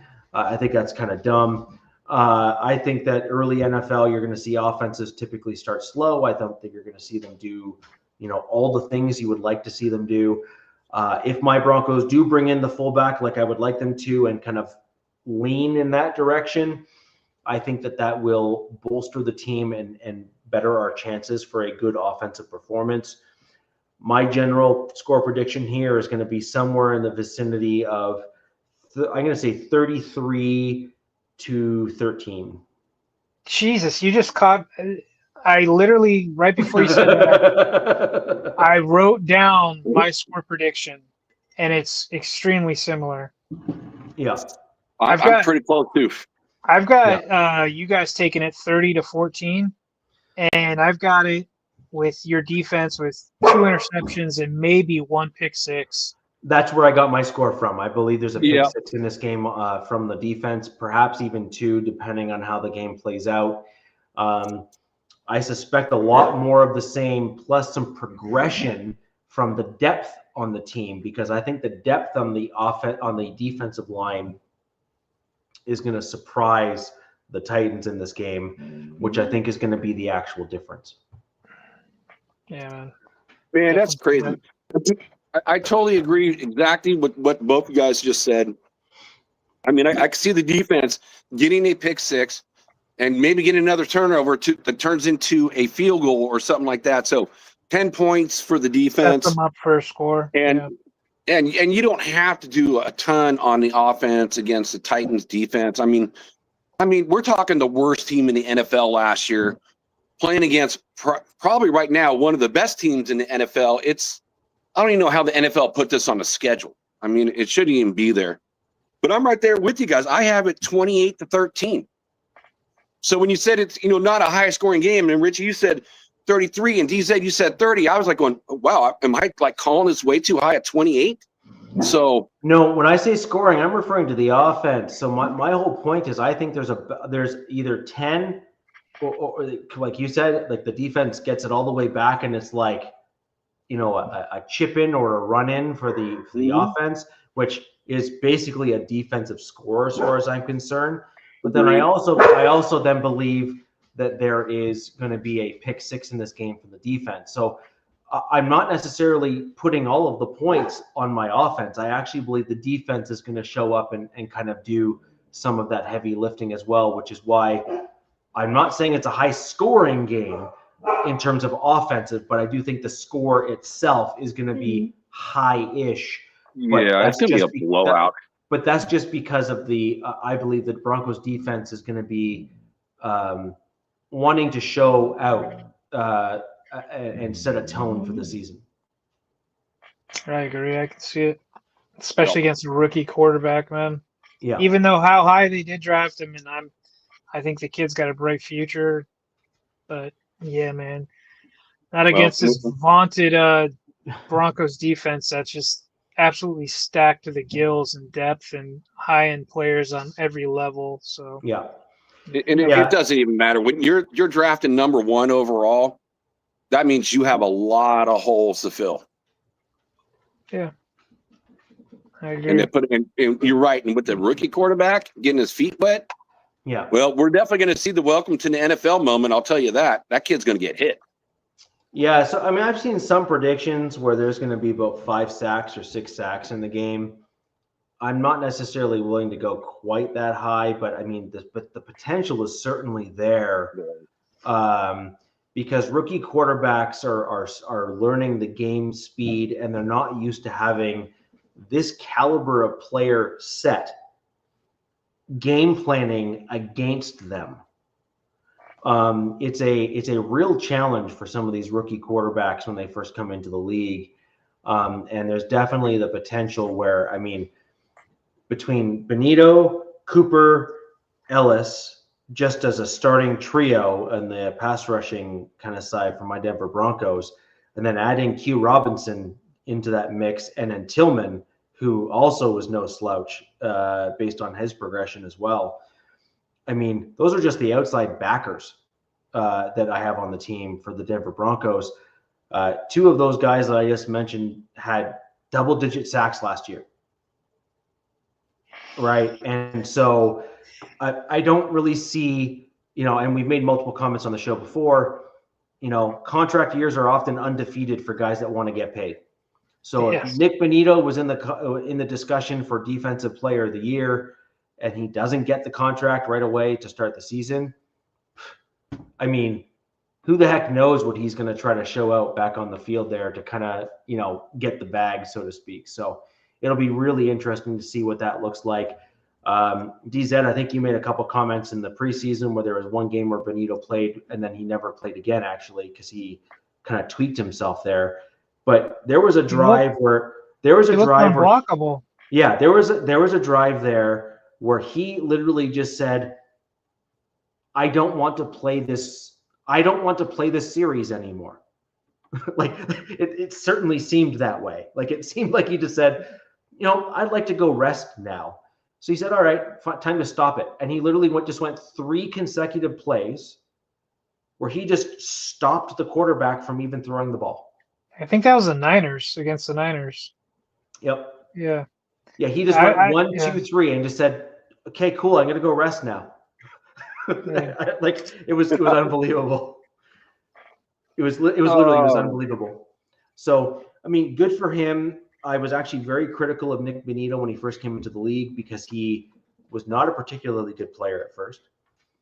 He has developed, which is great to see. He deserves all the credit in the world for putting in the work to make himself and progress to where he is now. But at the end of the day, you need to have a well-rounded football team because there's more to football than just getting after the passer. You also need to stop the opposing teams from running the ball on you. And, he is better than most at it. I will give him credit, but he is not, in the upper group in terms of outside backers at doing that. So kind of like a Trey Henderson. Yeah, you kind of said something, development. I think a lot of fans don't have the patience, especially maybe these younger fans in the NFL today, understand or, get that some of these players are development products. Like it takes time for them to pan out. And that's why these contracts are usually, 3, 4, 5 years, depending. So when you see a guy like Nick Bonito, who probably didn't come on the scene, lighten it up, but is transitioning to this type of player now, it's just, it makes you feel good. Even me not being a Broncos fan, but, I've got some guys currently on the Chargers that I'm like, I can picture what they're going to look like in a few seasons. And, hopefully they can hang on because, it will be quite a reward for the guys who drafted them and, believed in them.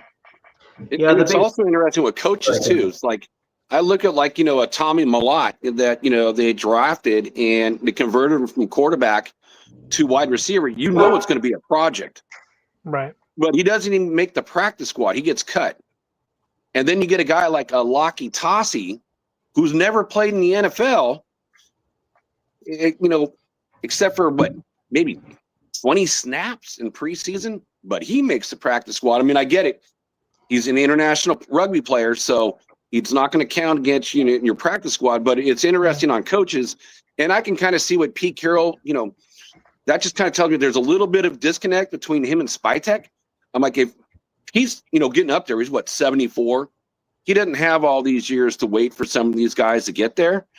But why even draft a kid, if you're not going to want to take the time to develop him because he's not going to make your roster as a third wide receiver drafted in the 6th round. It's interesting. So it's coaches too. It's just not fans. It's coaches as well.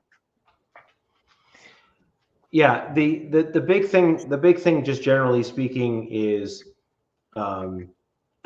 as you go through the progressions of watching players kind of get there, you need to see splashes in their first year, and then you need to see them take that second year leap forward rather than regression, where they basically take their lumps, so to speak, in terms of how they looked and how they did not perform as well as they should have. And rather than take that as a woe is me moment, they take that as an opportunity to do better and to focus and improve on the top 1 to 3 things that they did wrong, and then really flip that script. The best players that you see progress in that regard do exactly that. They take those things and they level up each and every year as they go through. Aaron Donald is a good example of a guy like that. I would argue Von Miller is an example of a guy like that. Where there's a ton of guys that started off as good players and they could have just settled as good, and they said good is not good enough. I want to be great. One guy that comes to mind Max is Crosby is another one who was you know, better than average, but then just continued to level himself up as time progressed. I was thinking on the offensive side, there's a guy that comes to mind is Josh Allen. People don't realize Josh Allen came in the league. He looked like trash. Yes. Yeah. So those are all good examples. And so for everyone that's looking at players and stuff, I think it's good to look at the long haul, look at the trajectory of a player. You also have to be mindful that if your team has a front office that is not particularly bright and likes to make really dumb decisions, you're going to be in a perpetual problem because they're going to be drafting guys either based on name or based on flash, as opposed to a scheme fit and personality traits that make sense for a football roster, especially what your head coach is looking for. So you need to basically hope that your front office is targeted in how they approach things and go from there. But anyways, that'll do it for the show tonight. We got a packed show coming up. I want to leave it off with this, since you guys, picked out your records, even though we said we're not going to do that. So again, Rich, I agree with you. You're 12-5. DZ, I got you at 9-8. Might change next week. You never know. And you're right. I got KC at 11-6, and I got my Raiders at 8-9. Yeah, I think the division is going to be maybe a little higher than that overall, just depending on where injuries land by the middle of the season.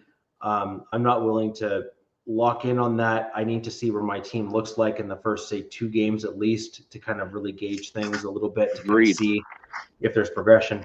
But on that note, we will end the show. Thank you all for joining us. I really do appreciate it. Love how the viewers and the chat has been lively tonight. We got some great comments, some good chat.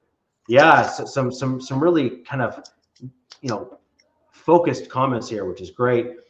If you have any questions for us here or things that you wish that we had covered or whatever, leave the comments down below.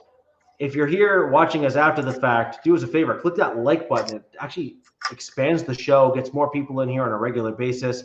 If you like the show, you start seeing the lives as they crop up so you don't miss us. And then you can leave comments and we can get you involved too. But ladies and gentlemen, until next time where the West Side is the best side. Peace! Fast lane when I pass in the street, bag of money in the passenger seat. Tempo's been asking for me on the road from the west to the east. Way up, I might never come down, cause the coast's racking up the flight miles. So high, I might never come down, so what, this is my lifestyle. Wait a minute.